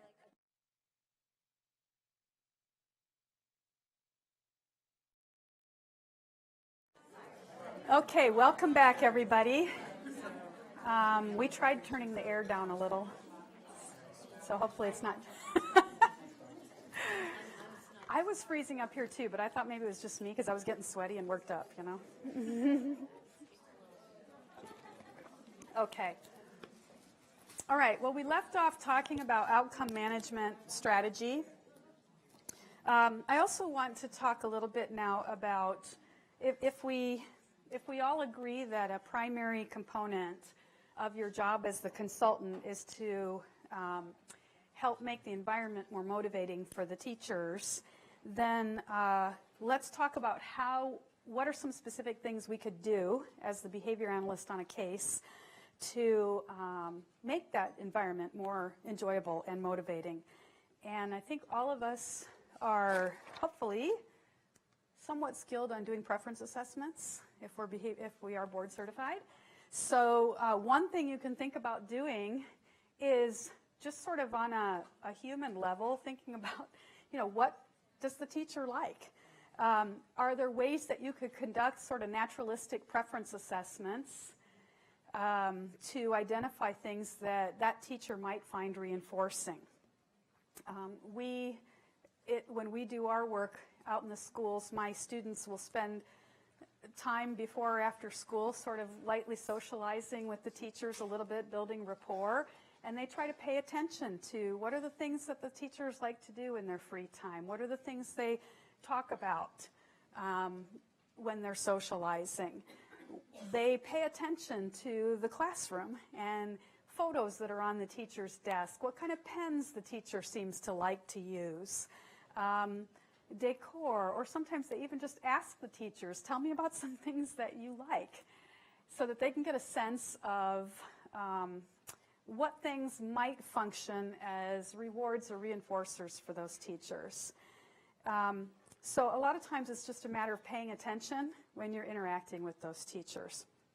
I always laugh. I have a friend who is a former teacher, and when she went to get trained as a teacher, she was a math teacher in a junior high. She actually applied to Harvard to go to to get her master's there in teaching. And when she got an interview to come an interview to enter the program, she was thinking about what they were going to ask her, and she was pretty uptight and nervous about this interview and had pretty much convinced herself she wasn't going to get in. And when they asked her what her primary reason for wanting to be a teacher is, she said, I could have come up with all these highfalutin answers, but I told them, actually, I just really love office supplies and want a really good excuse to collect cool office supplies. And they loved her answer so much, she got in. But we find that that's almost ubiquitous with teachers. They love really fun office supplies. So one of the things that they will do, my students will often do, is just bring in some things for teachers, leave them on their desk, say thank you, just to try to make their, I'm not an aversive stimulus when I walk in, right? When I walk in, it's for good reasons. So the worst kept secret number 6 is that teacher behavior is just as responsive to reinforcement as child behavior. So when you observe teachers engaging in collaborative behavior with you, think about ways that you can make sure that some positive reinforcement follows it to keep that kind of behavior going on their part. So think about ways you can respond to teacher behavior. So examples of things that you can think about as reinforcers for teacher behavior, I've got several different categories here. There are tangible rewards, those office supplies that we just talked about. There's also just positive interactions, thanking teachers for their work, congratulating them on the successes that they've achieved, asking about their family. Just positive social interaction can be a really powerful reinforcer for teachers. Sometimes they don't get a lot of other adult interaction. They spend so much time with the kids that having a positive word from you. For some teachers, sending a note, we'll send a note to their principal that says, hey, just wanted you to know about some awesome things that are happening in so-and-so's classroom. It's such a pleasure working in there with her. That can go a really long way with some teachers. Now, for some teachers, that will not be reinforcing. So you sort of have to be paying attention and figuring out for who that's going to be helpful. Another thing to think about is participative management. And by that we mean involving teachers in decision-making, soliciting their input, and delegating some work responsibility. So things like listening to their ideas, making them feel that their opinions count. We were in a very difficult team meeting at the Portage schools this spring, That's where I told you things weren't going so well, in part because one of my students was stirring the pot a little bit. One of the teachers was extremely difficult, too. This was a two-way street. But we were having this very difficult meeting about a difficult situation, and one of my doctoral students just turned to her, the teacher, and said, well, so what do you think about this idea? You know, do you like it? Do you not like it? Do you think this strategy is the way to go? And I'm going to just tell you the whole tone of the meeting shifted as soon as she did that. Because suddenly it wasn't the behavior analyst telling you how to do it. It's like, your opinion matters. You have a lot of good training and skills. Let's hear what you have to say. And she actually liked the idea, but said, you know, I'd like to see it more this way. And she sort of made a twist to it. That was a really positive one. And in fact, there was one situation where the problem she was having with my student, when she described what was going on during the teaching situation, she was dead on that it was completely messed up and that he shouldn't have been doing it that way. So she had skills to recognize something that wasn't happening right. She couldn't quite put her finger on what should happen, but she knew that wasn't right. And that really helped us identify the problem. So, you know, getting them involved in that management style, having you come in and dictate what the intervention's going to be is not a good strategy. Often my students will come in after, like on the FBA team that I described, we'll sit down and go over the analysis they've conducted, and we'll come up with 2 or 3 different ways the intervention could be approached. Okay, so the problem behavior is being maintained by attention. What are 2 or 3 different ways we could recommend that the teacher go? When you go into that meeting, you could lay those 3 options out and say to the teacher, what do you think? Does one of these seem more workable than the other? Is there something else? Maybe by those 3 ideas, the teacher comes up with something else that's sort of a blend that would work well. So getting them to participate in that process can make the whole process more enjoyable and reinforcing. Assisting teachers with their work. So jumping in to help the teacher, doing a job before being critical of the teacher. I had a student recommending a certain intervention to the teacher, and I remember looking at that student and going, okay, before you recommend that, have you tried it? Have you done that with 6 other kids sitting around? I know you've done it out in the hall, one-on-one with this kid, but have you done that during circle time? And do you know that that's feasible? And he was like, no. And I'm like, okay, so, and you're going to recommend she do that. Are you sure? Okay. So maybe you should put yourself in her shoes first. There are times when, I can remember as a first-year teacher, we all had a special ed consultant who came out to meet with us to make sure our I's were dotted and T's were crossed on the IEPs. And I thought she was brilliant because she would walk into my classroom. She knew I liked Diet Coke. She would walk in with a cold Diet Coke, and she'd say, I'm here. Why don't you go take a break for 20 minutes? She'd hand me the Diet Coke and say, get out of here. I'd go down to the teacher's lounge and take a break for 15 or 20 minutes, and she took my kids. Like for a person who only has 15 minutes all day without kids, that was like, yeah, I can go to the bathroom, oh my God, right? So sometimes we will just offer, we just come in early to help with something. We build that token economy board so they don't have to. We might offer to stay after school and help clean up or grade or something like that. Just some negative reinforcement, right, by removing other job responsibilities. And then supervisory structure, again, you're not the supervisor, so you don't really have control over supervisory structure. But there are some things you can do, like to make reasonable job assignments. That's where I mean, like, you don't go in proposing a reinforcement schedule that's so dense that a teacher really can't feasibly do it, right? So be thinking about those things.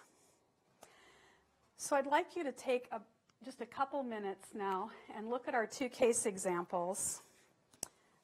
Sally and Gerald, and I'd like you to turn to your partner and see if you could identify 2 or 3 things that might be reinforcing to those teachers given what you know about them. I recognize that you can't do any kind of formal preference assessment, but given what you know about them, what things do you think might be reinforcing to them? See if you can come up with 2 or 3, and I'll ask you to share those in a minute.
Okay, let's bring it back together.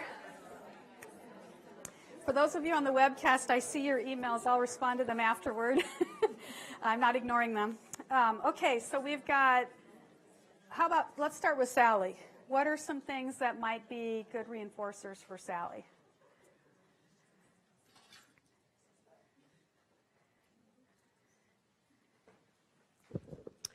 What I've done with new teachers is I try and go in at a time when they report it's the most problematic, and then I'm like a second hand in the classroom. Okay. So for my kids, usually it's lunch or snack and bathroom, because I'll do preschoolers. So I'll offer to take a kid to the bathroom, so I just start off like that. I'm not afraid to get my hands dirty, right, and clean up too.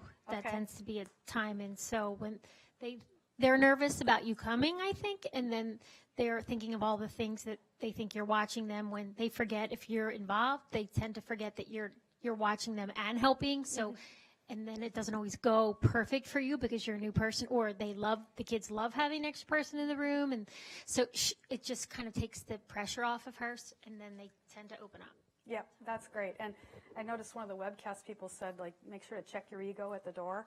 I think like offering to take kids to the bathroom is a really good way of displaying, I checked my ego at the door. I'm not above changing diapers, and right? Okay, so good example. In the back there.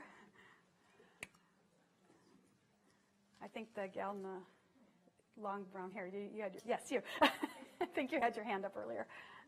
We were saying praise, email to the principal, just really acknowledging whatever is going well and what she's doing. Okay, she's a new teacher, right? We read that she really wants to prove herself. So having her get some accolades to her principal and peer teachers would probably be something she would like. Yes?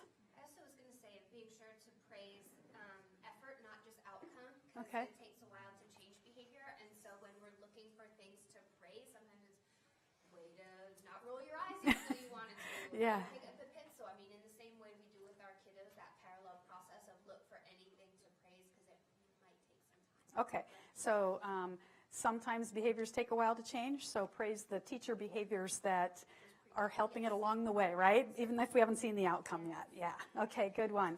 So I had things like acknowledged positive performance, which we talked about, recognition from administrators, and she's a brand new teacher. They don't have a lot of supplies, so we find that like with new teachers, even little border strips for their bulletin boards, like those are things they don't have. And they really like cute stuff like that, the female teachers anyway. And I have a friend of mine whose son is a new teacher, and he put something on, it's not GoFundMe, but it's something like that for teachers, and they wanted to do a project, and he didn't have enough markers, so he was asking people to fund it, and so just go in and I went in and funded it for him. Little things like that will go a long way to get you sort of in good graces with the teachers. All right, how about Gerald? Did you guys come up with anything for Gerald? Since he has a big class and likes to be by himself, he'd probably love a break by himself for a couple minutes. I think you're right. I think a break would go a long way for him. Good. Any others? Yes. We just said helping him with something. Oh. He has 20. Yeah. Helping him with whatever, Right. just kind of stepping in whatever activity he needs help with because he has a lot of kids and Right. it's a lot. Help him with some grading, stuff something. that you could do. Okay, really good.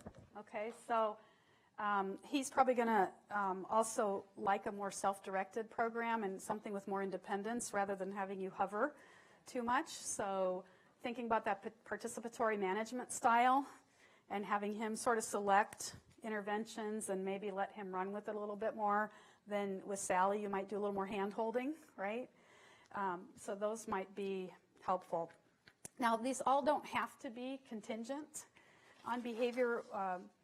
Like I said, I'm a quilter. My quilting friends and I, we have this thing we give each other happies every once in a while. It's just a little something to make you happy. It's not because you did anything. And so we try to make sure we thank our teachers for their hard work in that way. Okay. All right, let's talk a little bit about supervision. I put this in quotes because, again, you're not the teacher supervisor. I get that. But as those of you who are BCBAs, part of what you do is supervise other people's implementation of behavior analytic programs. So I'm using the word supervision very broadly and loosely here, not like supervisor evaluating you, but rather sort of overseeing a behavioral intervention. So if part of your job is to specify staff performances that need to occur and to monitor these for the purpose of decision making, it's important that you're collecting measures of both data integrity and treatment fidelity. This comes from an article written by Vollmer and colleagues in 2008. It's in Behavior Analysis and Practice. It's on the importance of collecting treatment fidelity data and inter-observer agreement data in our applied settings. They argue in this article that I think we all know that for research purposes we would collect that, and there's a lot of people who would say, we're not doing research, we don't have to collect those kinds of data. I would argue that those data are just as important in applied settings as they are in research, and if for no other reason, for helping you with this outcome management that we talked about.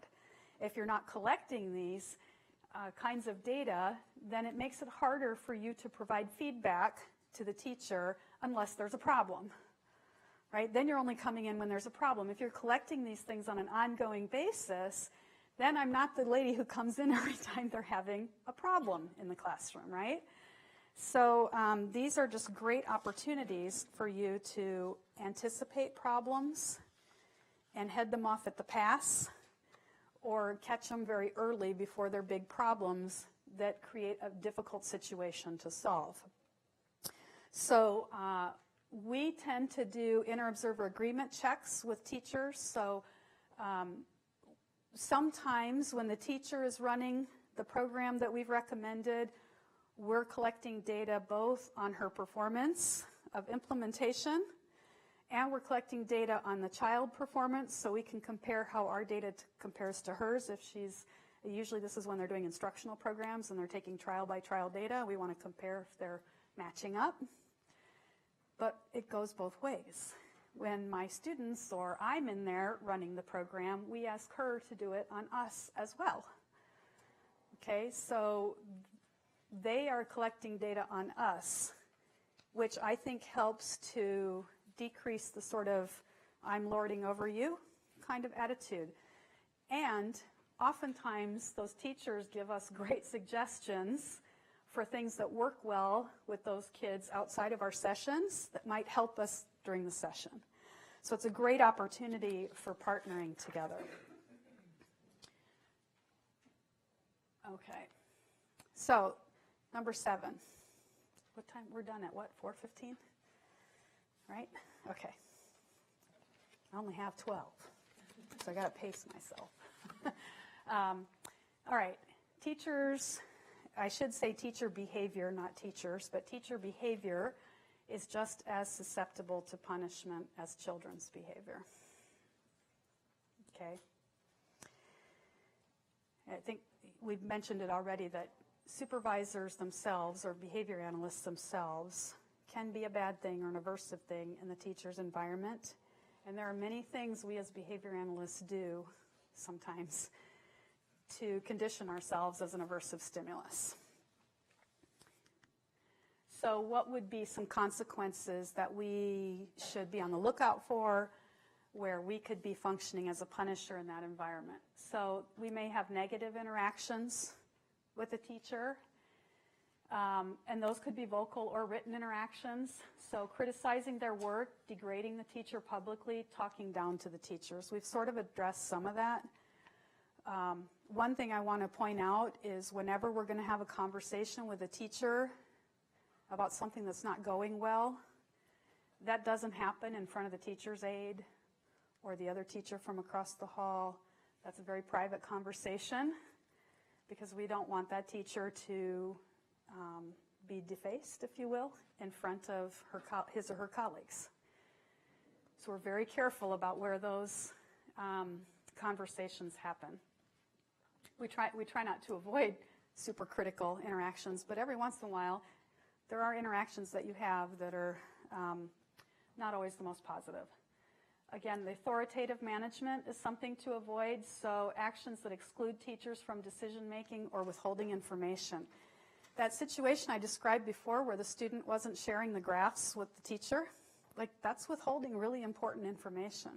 And quite frankly, a couple of the kids were not progressing well. That teacher is responsible for that IEP objective. And by us not sharing that information with her regularly, meant that she wasn't getting the kind of feedback she needed to make a change to help make progress toward that IEP objective. And that could put her in a really bad spot with the family at IEP time. So by ensuring that we are sharing information and avoiding this sort of authoritarian, like I got all the goods type of style is something to be careful about. Again, we didn't mean to do that. Certainly I didn't. And when I learned that it was happening, I wasn't happy. And it was something that had to be corrected. So these are just some mistakes that we can easily make. Supervisor inaccessibility. So as the behavior analyst who's the consultant, staying in your office, not being out visiting classrooms, just getting my job done, that is not a good way to operate. That was another problem we had with one of my students where when he was doing the graphing of kid behavior, he was doing it in a room down the hall. And for this particular teacher, she said, I really dislike that. It makes me feel like you're not part of my classroom. In her eyes, she said, if you would just sit at that table in the corner of the room and do the same thing, I would feel so much better. So we made that change. Okay? That student doing that work in isolation sort of I think that contributed to the whole feeling of we got the goods, we're not sharing it. But having that occur in the classroom was important to her. These things are hard to discern unless you're having open conversations with the teacher. In our case, in this example, things had gotten pretty bad with at least one of the teachers that we were working with. And I felt really bad in the end, like we could have done so much better all the way along to avoid where we are right now. I think she could have done some things too, but you know what? I don't control her behavior. I control my behavior, and to some extent I do control the behavior of my students because I hold a lot of contingencies over them. So we said, what can we control about this situation and what are we doing to contribute to the problem? That's what we need to change. The rest is on her and her supervisor. I'm not her supervisor. I can't change what she's doing. Was it even intentional, though? I don't think so. I don't think it was intentional, but I also think it was not paying attention. Do you know what I mean? Again, I don't think that the student meant to create that situation. I think the teacher was sending signals that he wasn't paying attention to. Yeah, and he would say, it's hard for me to concentrate with all the kids running around and get that work done in his defense, right? And my response to that was then do it outside of your work time. Do it before you go home or something. Inattention to structure. Again, you're not in control of policies, but when I think of family-friendly policies, I also think about things like this. How many times have you said to the teacher, can you stay after school and meet with me about this? And we have teachers that say, that's really hard for me because I've got my kid at daycare. And so sort of being understanding about what their schedule is. The other thing, like unreasonable duties. This was an interesting one. We had a situation where 3 or 4 kids in that class, this preschool classroom, needed toilet training. They weren't toilet trained. They could very easily be toilet trained. But have any of you done toilet training? It's pretty intensive, right? Okay. We sat down with these teachers and had a long talk about that because these teachers did not view it as their job to toilet train kids. That's the parents' job. And the special ed supervisor said, well, actually, it is our job because if those kids aren't toilet trained, they don't get to go to general ed kindergarten. That's the way this district works. And so it's an access issue. Kids are denied access to the general ed curriculum if they're not toilet trained. So we said, hey, cool. We would love to toilet train kids. My students are all about wanting to learn that skill. We'll do it for you. These teachers didn't have kids on Fridays. So we said, I'll tell you what, we'll do it on a Friday. We'll have the parents come in. We'll train the parents. Teachers didn't have to do anything. All they had to do was be there because it's their classroom, right? We did it all. Trained the teacher or trained the parents. Then we were on call with the parents all weekend to help them. Teachers told us later we'll never do it again. That was way too intensive for us. So we still have that bridge to cross. Their supervisor is saying, this is our job. We're saying it's our job. They're saying it's not our job. And we're not going to do it anymore because that was really hard. So they viewed that as a very unreasonable duty. It's still a bone of contention for our team, and we're trying to work through it. We're not there yet. We haven't figured out how to solve that one. Supervisor in action. Again, you're not the supervisor, but what if the teacher comes and tells you we're having a problem, like the intervention's not working, and you don't do anything about it? You know, either you don't hear it because you know it's working, or you know, they just don't see you in the classroom. You're somewhere else doing your thing. You may be doing something related to the case, but they don't see it. Like, those are all things that give teachers a bad feeling about interacting with you and may contribute to you being viewed as an aversive or punisher. So they're just things to be cautious of. Okay. Number 8. Have any of you ever been audited by the IRS? That's fun, isn't it? Yeah. Have you been observed? All of you BCBAs have been observed by a supervisor sometime along the way because you had to get certified. All of you teachers have been observed in your student teaching, right? How'd it feel to have someone else watching you and taking notes on everything you did? A little bit nerve-wracking? Okay. Teachers can feel anxious about their performance too when somebody's watching them.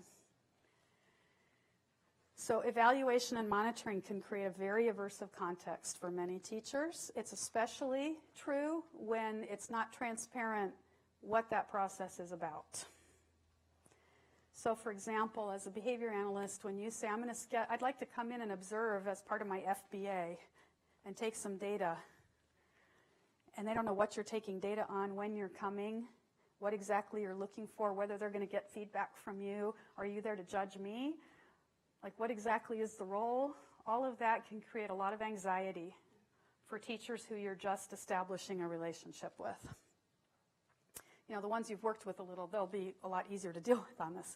But when you're establishing that relationship, that can be sort of problematic. Trust is really important, and building that trust takes time. Recently, my team that works in the community got audited. We had a compliance audit, and then we had a service audit. And we were pretty nervous about it because we've never had one before, so we really didn't know what to expect. And I got to tell you, it was one of the most reinforcing activities in the end that we've experienced in a long time. The reason it was reinforcing is before they came, they said, hey, we know you haven't had one of these before, so first we're going to send you all the things that we're going to look at. Here's the rubric that we're going to use to evaluate you guys. Here's the things we want to look at while we're there. And then what's going to happen is we're going to sit down with you, like you're going to be present as we do the record review, which we were. And then as they were doing the record review, if they couldn't find something, instead of saying they don't have it, we're going to nail them, they'd say, hey, here's something we're supposed to evaluate. Do you guys have any evidence of that you could pull out for us? And we go, oh, sure. It's not in that file drawer, it's over here. So we could participate in it. And then at the end, when we were, there were a couple of areas that we could do better. They were great about saying, look, like on 90% of these things you guys did awesome. There's a couple of areas that you could do better, but even those weren't that bad. I mean, it was just like a really positive, supportive process. I never felt like they were trying to nail us. Instead, they were looking for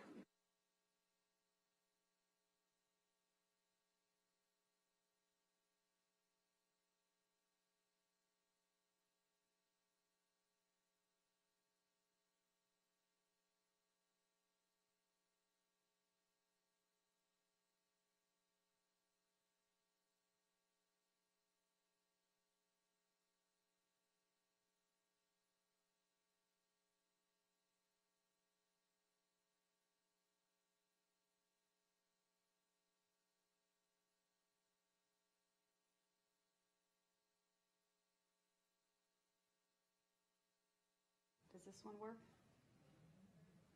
They might have it muted. Okay. I'll try to talk louder until they tell me. Oh, this one's on now? Is this one on now? No. Okay, I'll use this one. New battery? Is that what we need? I think so.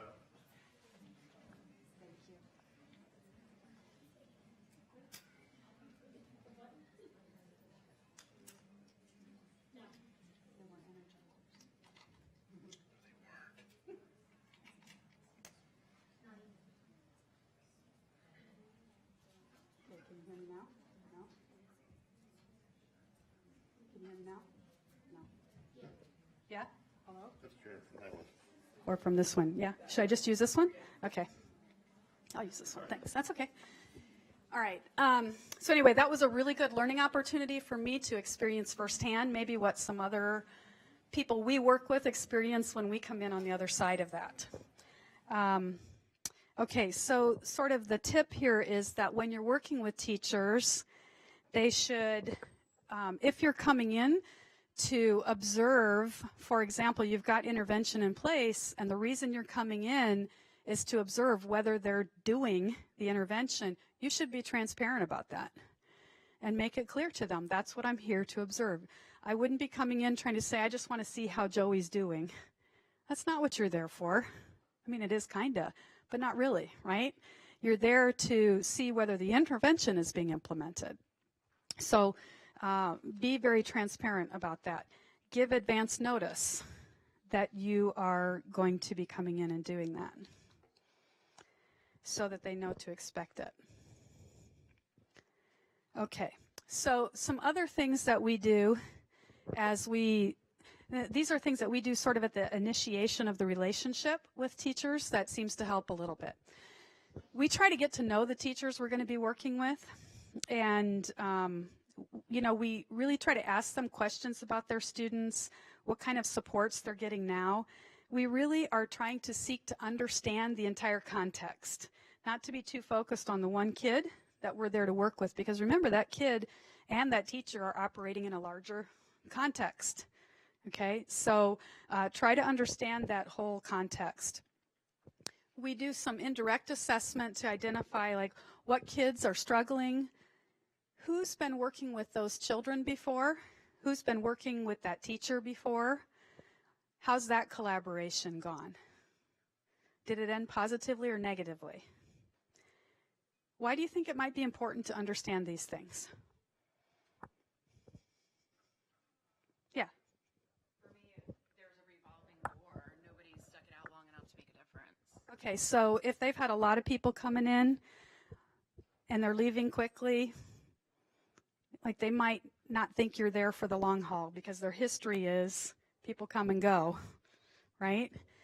So that might be helpful to know. Were those other collaborations really aversive? Therefore, like they might be perceiving me as another aversive stimulus. So that can be helpful to understand. Okay. So observation is the key to assessing performance. So again, we're going to have to give feedback. We're going to have to schedule observations in the classroom. We often talk to teachers about what would be your preferred time for me to come and observe. Instead of, I'm going to be here Monday at 8 so I can see Joey. Instead, I'd really love to come and see how things are going. I'd like to see you implement the intervention so I can see if there's anything I can support you on. Is there a good time for me to do that next week? And letting them sort of tell me what are some good times to make that observation? Again, initial reactions to being observed can be very negative, so try to make sure they know what's going on. And we try to routinely monitor performance, so it's not like we only show up when there's a problem. Again, that's a good way to condition yourself as an aversive, right?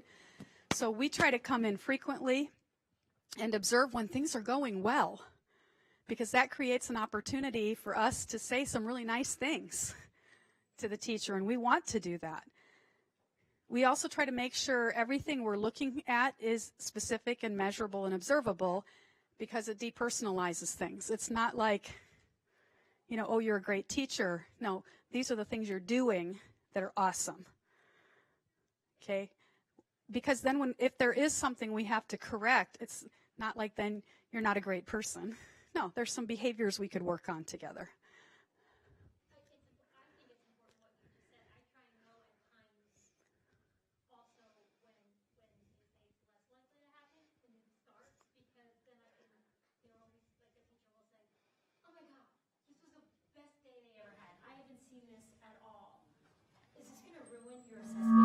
Mm-hmm. Or is that bad? And I'll say, well, no, it gives me information about what went well, how well you did something. You know what I mean? Like it gives me things to work on, to say. You know, right. That looks really good. I can tell that must be working really well, because everybody assumes that we just always want to see the horrible, terrible things. Right. So to repeat what she's saying that this one just died too. You can all go home now. So do you want me to keep going, or do you have a different one?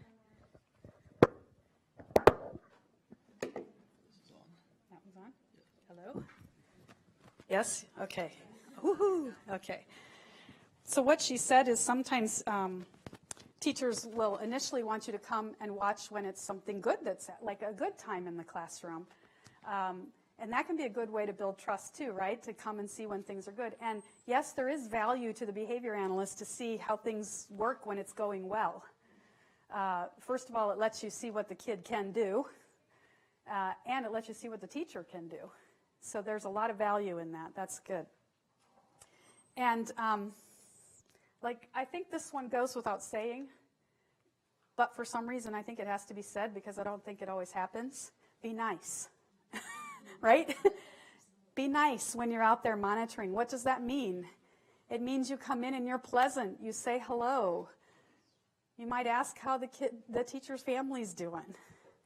Where would you like me to sit while I make my observation? I want to make sure I'm out of the way. Right? Being respectful of the teacher's classroom and her environment. Like, one thing I'm always reminding my students of is we're a guest in this building. This is not your classroom. You are a guest. Act like it, right? We also discontinue monitoring if something atypical starts. Like, let's say you walk in and the teacher's really not feeling well that day. Like, sometimes we just say, you know what, we can do this another day. Give them a break.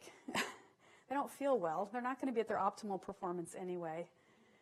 There's a fire drill, right? And it screws up your entire observation. Kids are going haywire. Like, that's a good time to just say, you know what, I can do this another time.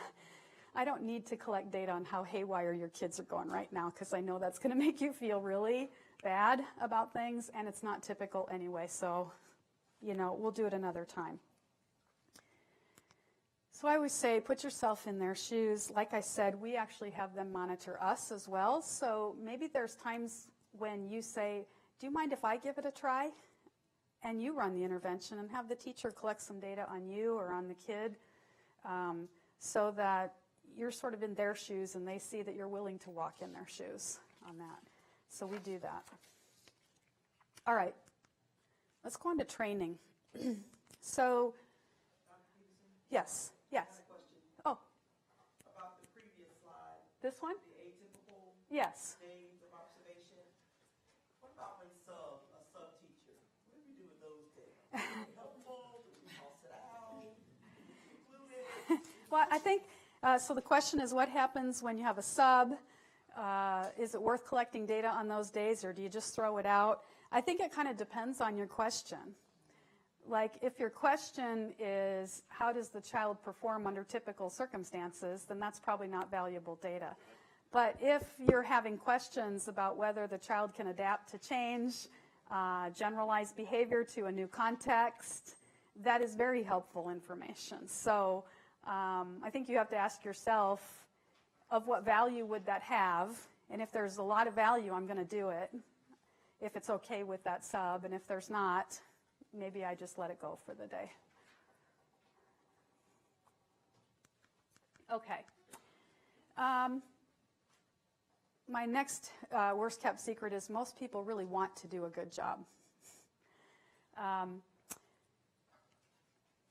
So why is this one important? I think too often when we walk in and we see a performance problem, we do this with children too, we assume it's a motivation problem. And very often it's not a motivation problem, it's a skill problem.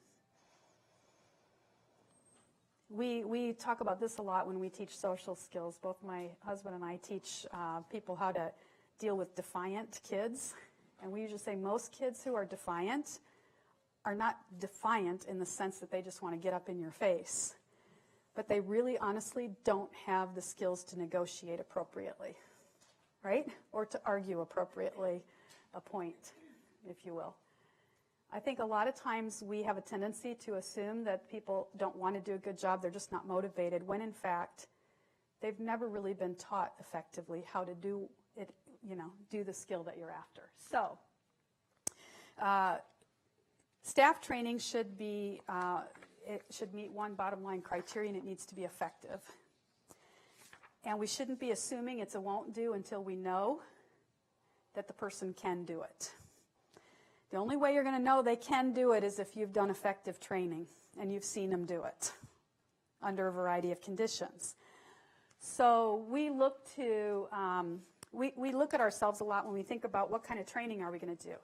Workshops are generally the most ineffective and inefficient way to train people. So like what we're doing in here today is quite often very ineffective unless what skill you need to work on are verbal behavior skills, which some of the stuff that we need to work on that we're talking about today is verbal behavior skills. That's why one reason I'm having you guys talk it out with your partners is because I want you to be practicing, how would I say this instead? Okay?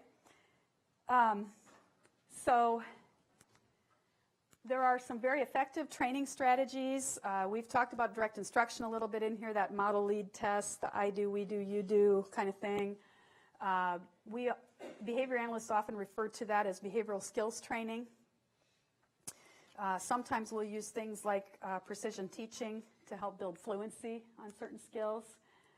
But what do we mean when we talk about behavioral skills training? And I want you to think about this. When you're working with teachers, do you actually do all the steps of behavioral skills training? So the steps to behavioral skills training are that you first specify what the performance is. Remember when we talked about that outcome management? And we said the first step was to identify the objective for the kid. And then the next thing was to identify the staff performances that need to happen to make that objective occur. Okay, specify the performance. Do a task analysis of what it is you want to see that teacher do. Write it down.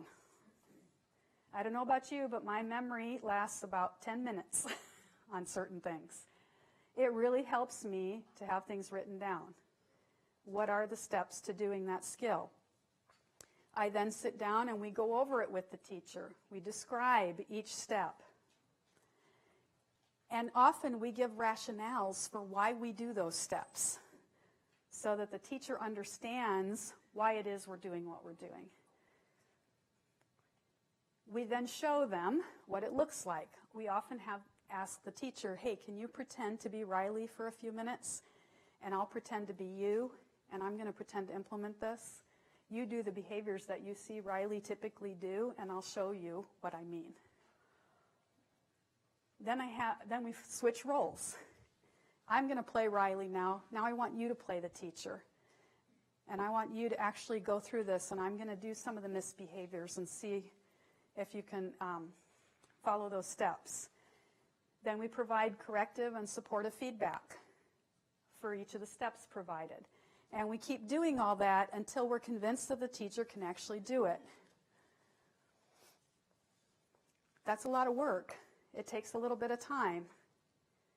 But it's time well spent because the teacher really knows what to do now. And now you've probably got evidence that the teacher can do it. And then I would probably, as immediately as possible, say, now I'm going to come watch you do it with the child. Because the first few times you do it, a lot of times you go, oh, wait, I didn't plan for that, right? I'm not sure what to do. So you can be there to coach and help. Okay, if you're really doing behavioral skills training, you're doing all those steps. Are you doing all those things when you're working with the teachers? I just want to say, in our district, we use a lot of video modeling. Awesome. Well. Okay. I was just talking about using video modeling with the staff, and then I just send it to their iPhone, and it's a permanent product. Yeah, that's awesome. And then they can refer back to it when they need to, when they need a reminder, right? So make sure that you've trained that skill to a level that, that they have some fluency in being able to do it. And then think about how you're going to measure their performance over time.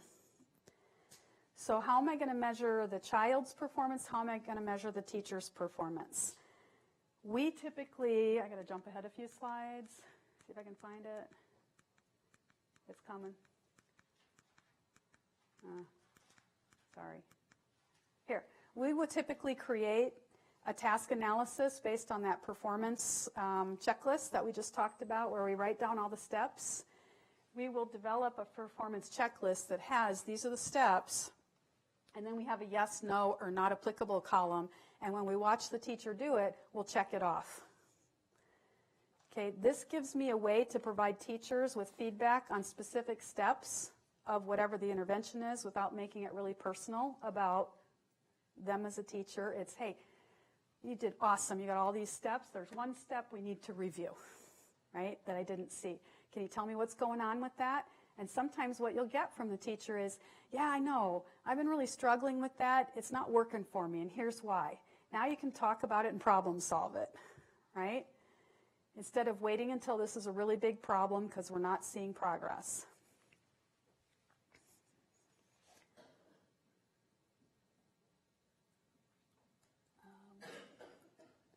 Okay, so other things to just think about is efficiency of training.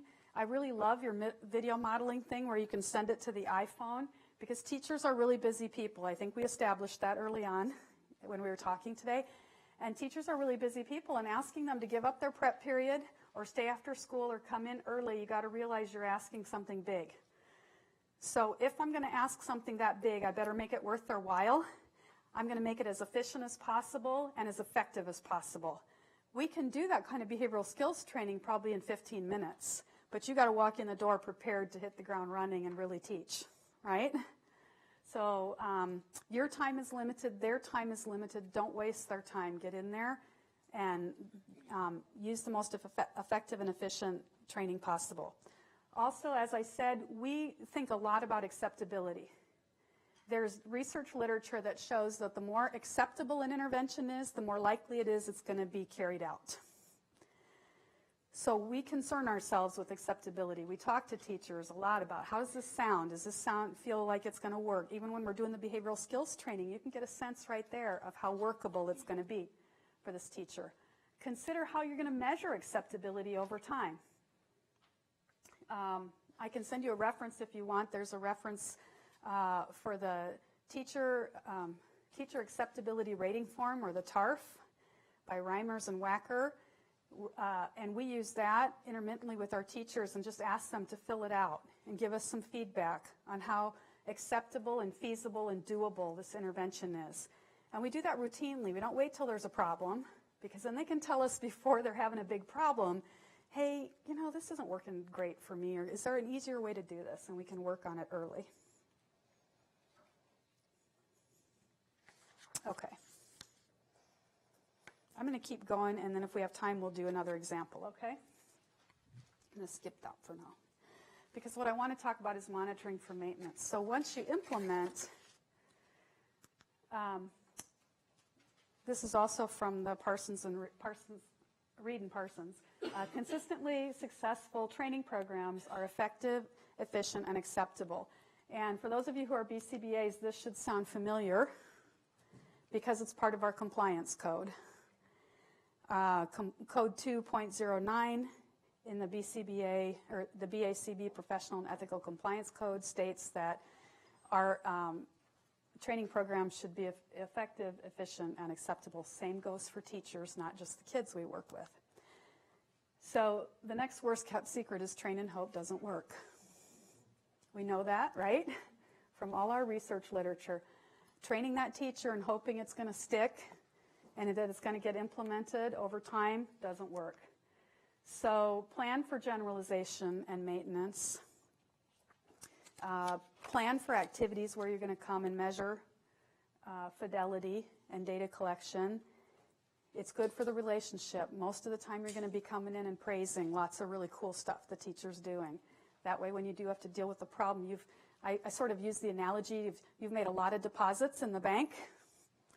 Like when you come in and criticize or have a problem, that's a big withdrawal, right?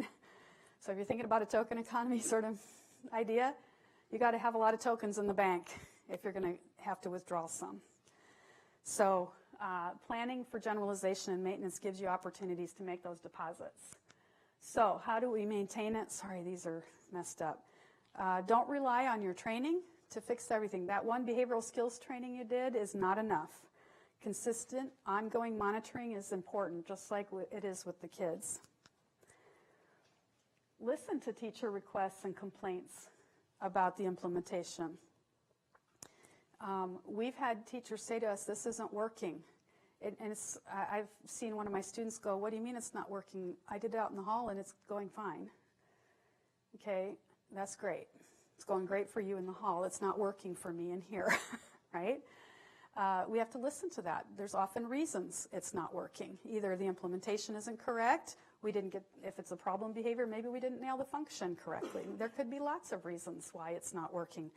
Take that seriously. Go in and look at it again. The next sub-bullet there is important. Sometimes it's not working because the teacher doesn't have the necessary supports in the classroom to implement what needs to happen. Or something else is going on that's undermining the intervention.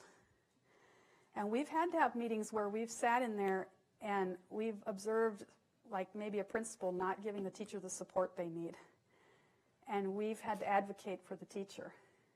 And if you want to build a really trusting relationship, that's a really good way to do it, is help that teacher advocate for the kind of supports that she needs or he needs in the classroom to be able to do their job.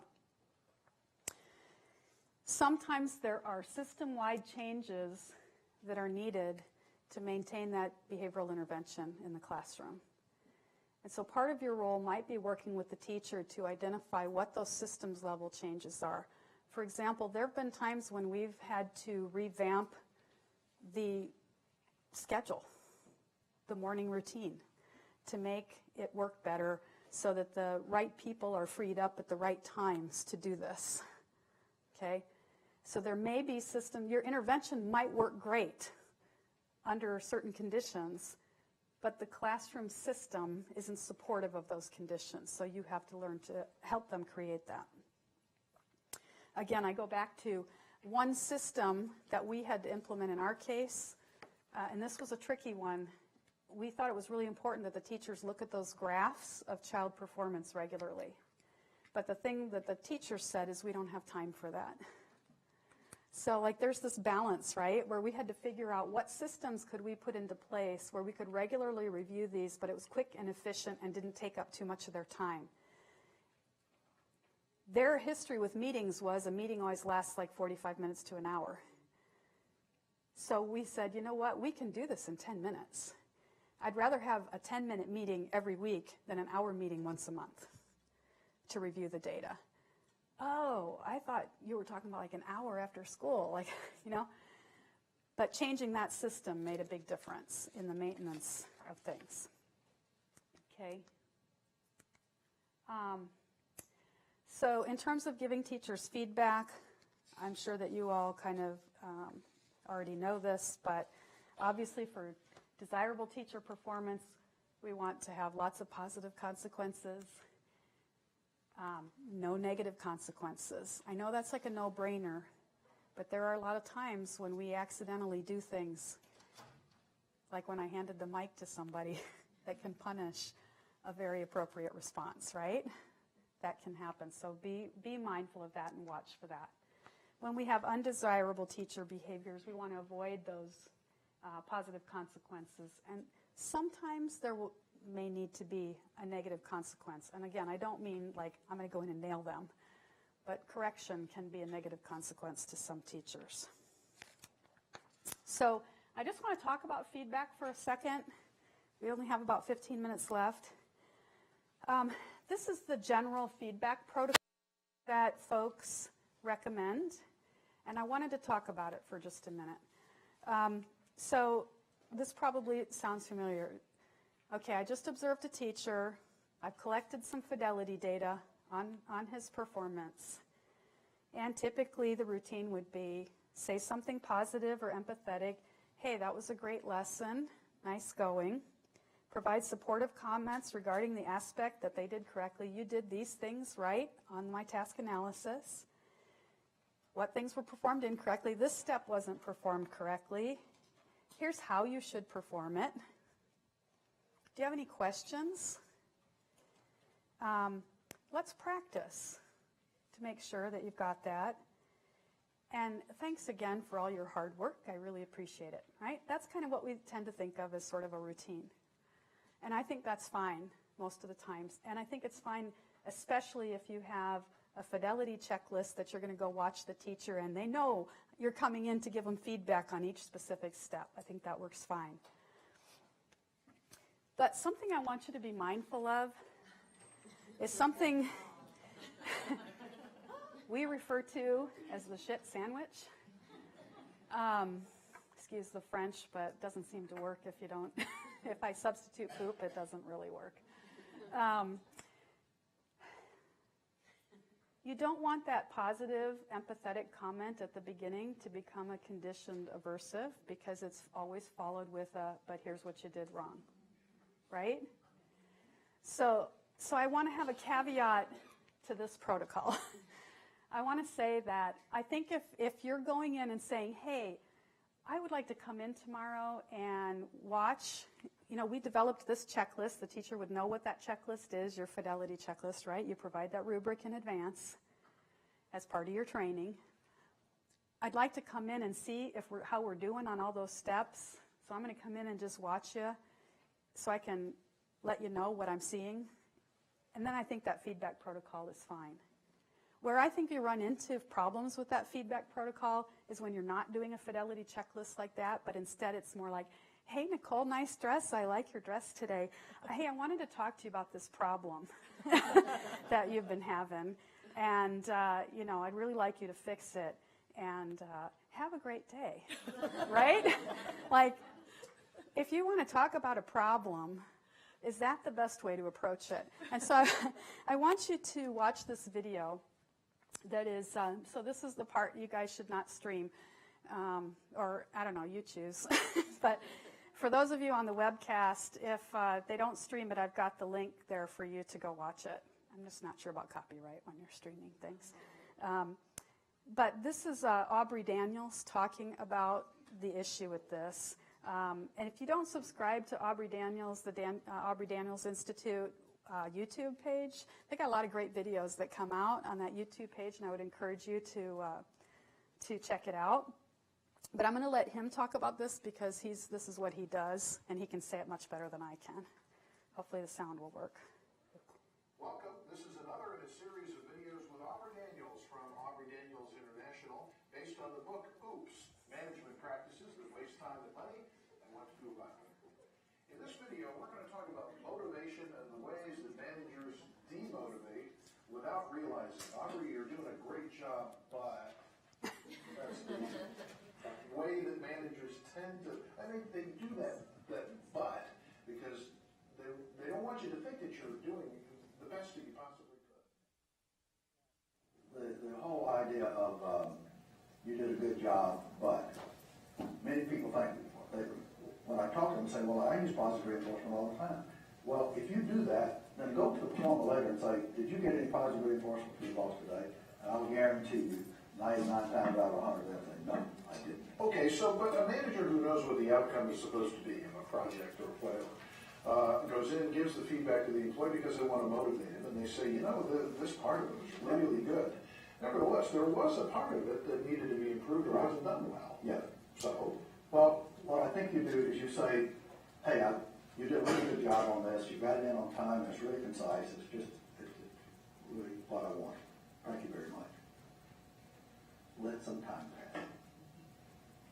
And then go back and say, I was thinking about this last night or this afternoon, and here's something I think next time you do this, if you did it this way, you'll be better.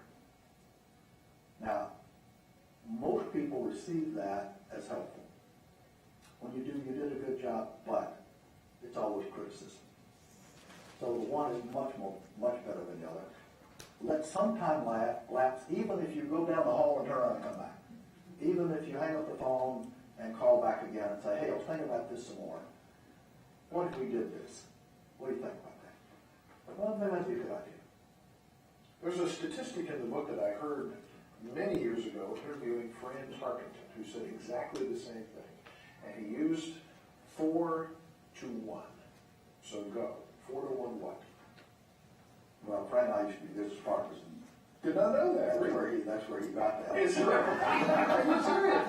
Wow. But early on, as I was working with managers about helping them use positive reinforcement, they would, well, how much should I do, and should I use negative consequences? So I looked into research to see what I could find, and what I found was that Becker & Becker at Florida State, working with teachers, found that teachers who had a ratio of 4 positives to 1 negative had better discipline and better achievement in classes. And also Richard Stewart, who's working with delinquents, found that in delinquent families, the best ratio was about 1 to 1, whereas the positives and negatives were about even. But when we looked at non-delinquent families, it approached 4 to 1. So we kind of used that as sort of a range of looking at your interaction, not with a single person, but how do I do, to speak back to me in terms of how I'm doing today. You know, and is my ratio, am I more on the negative side than the positive side? There's hardly a workplace in this country where there are not more positive things occurring every day than negative things. And so if you end up with more negative than positives in a day, then you're probably doing something wrong. Read something online that if you smile, your body physiologically, psychologically, you'll be in a better mood. I'm wondering if the same thing is true here, that if this feeds on itself, that if the management and the culture of the organization is positive, that it feeds on itself. It absolutely does. I mean, I think, physically you go home feeling better at night, for one thing, than you would have, had you been grumbling all day and you've been looking for things that are wrong. It's not that we ignore poor performance or things that could be done better. The issue is, how do we address it? You see, if we begin to positively reinforce people for what they're doing well, they want to do more things well. And that begins to take care of some of the things that are not done well, because we spend more of our time doing things that pay off. Okay, let me ask you, when you got a project that fell apart, that was a disaster, you didn't get the business, or if you delivered the product, it was just riddled with problems. Management circles back around after that event is finished and does what? Well, what you want to do is to look what you did well, in addition to what can we do to improve next time.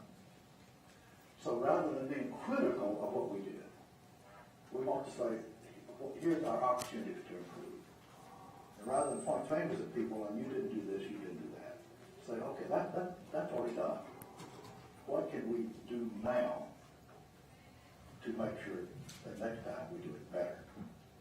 And when you do that, people are more energized by that than the typical event where we sit and we critique what we've done. The whole word critique is not really what we're trying to do. We're trying to figure out how to do this better. And I think if you go into that attitude, you get a much better response.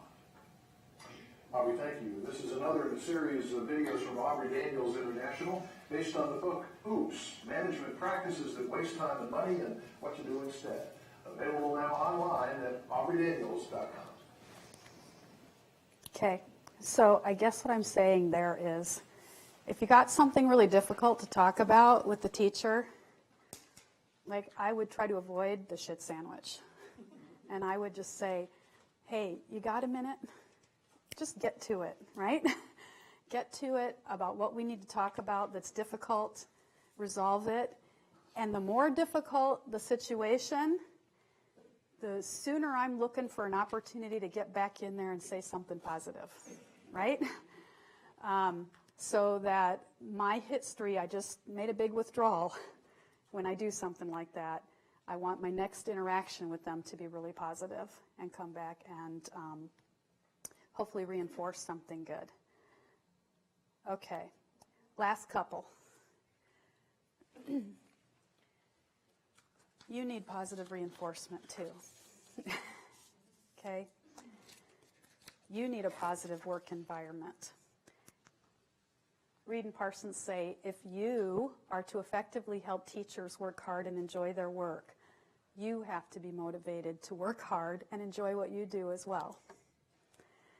So take steps to take care of yourself in this whole arrangement. Take active steps to stay motivated. Set goals for yourself that are measurable and achievable, and keep track of how those are going. Make short-term goals as well as long-term goals. And then plan for reinforcement for yourself for doing a good job.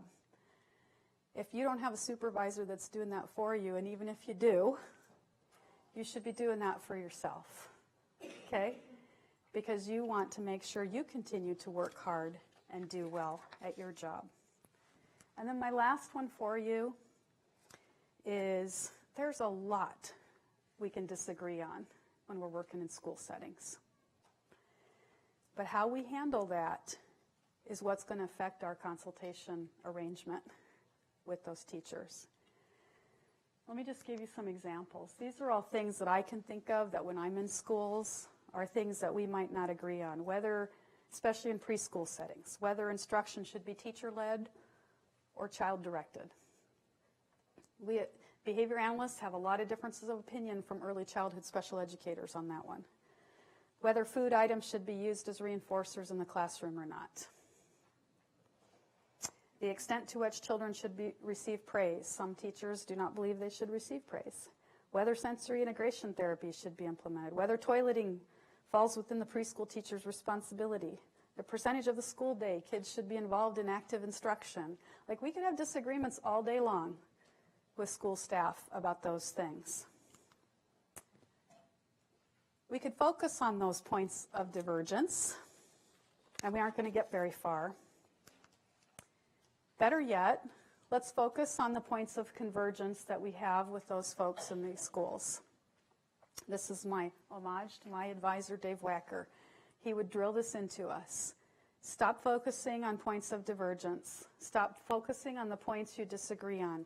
Start focusing on the things you agree on together and work from there. That's a good shaping model, right? You're going to get a lot further doing it that way. Well, what are things that we probably all can agree on in school settings? We can probably all agree that we want the kids we serve to learn new skills, do well in school, do well in life after school, be independent, live productive lives, access activities in the environment with their families and other non-disabled peers. No one's going to argue with any of that, right? Everyone in the school is there for that purpose.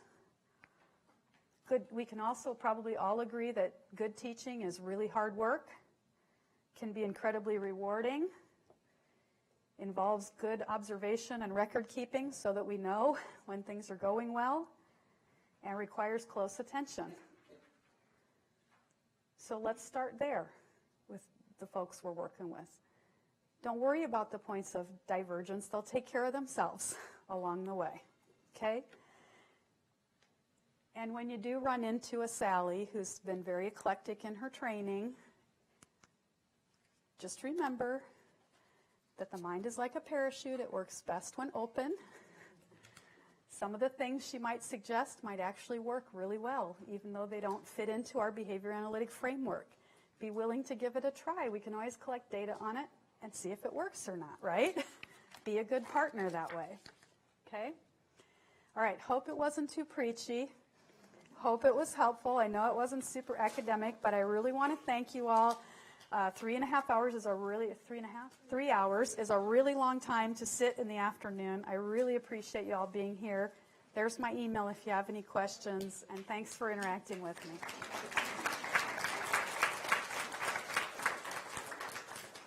Do you need to? I can try this. Okay, one. try it. Oh, it is on. It's on. Okay, Okay. good. They fixed it. Okay. Thank you very much, Dr. Peterson, for your excellent presentation. I think it gives us a lot of good ideas for our consultation and our work with teachers. Just a couple of announcements. Anybody who needs social work CEUs, you have to sign in and out daily at the registration desk. And anybody watching remotely that needs ASHA credits, Patton or Penn State doesn't provide those, but you can print a copy of your certificate of attendance and submit that to the ASHA certification for your maintenance hours. But if you're here in person, you just fill out the bubble sheet for the ASHA credits prior to leaving the conference. And then please complete an evaluation for this session through the Groupio app, session number 30. And the speaker is Dr. Stephanie Peterson. And the code. The code is EGJ566. So EGJ566. Thank you.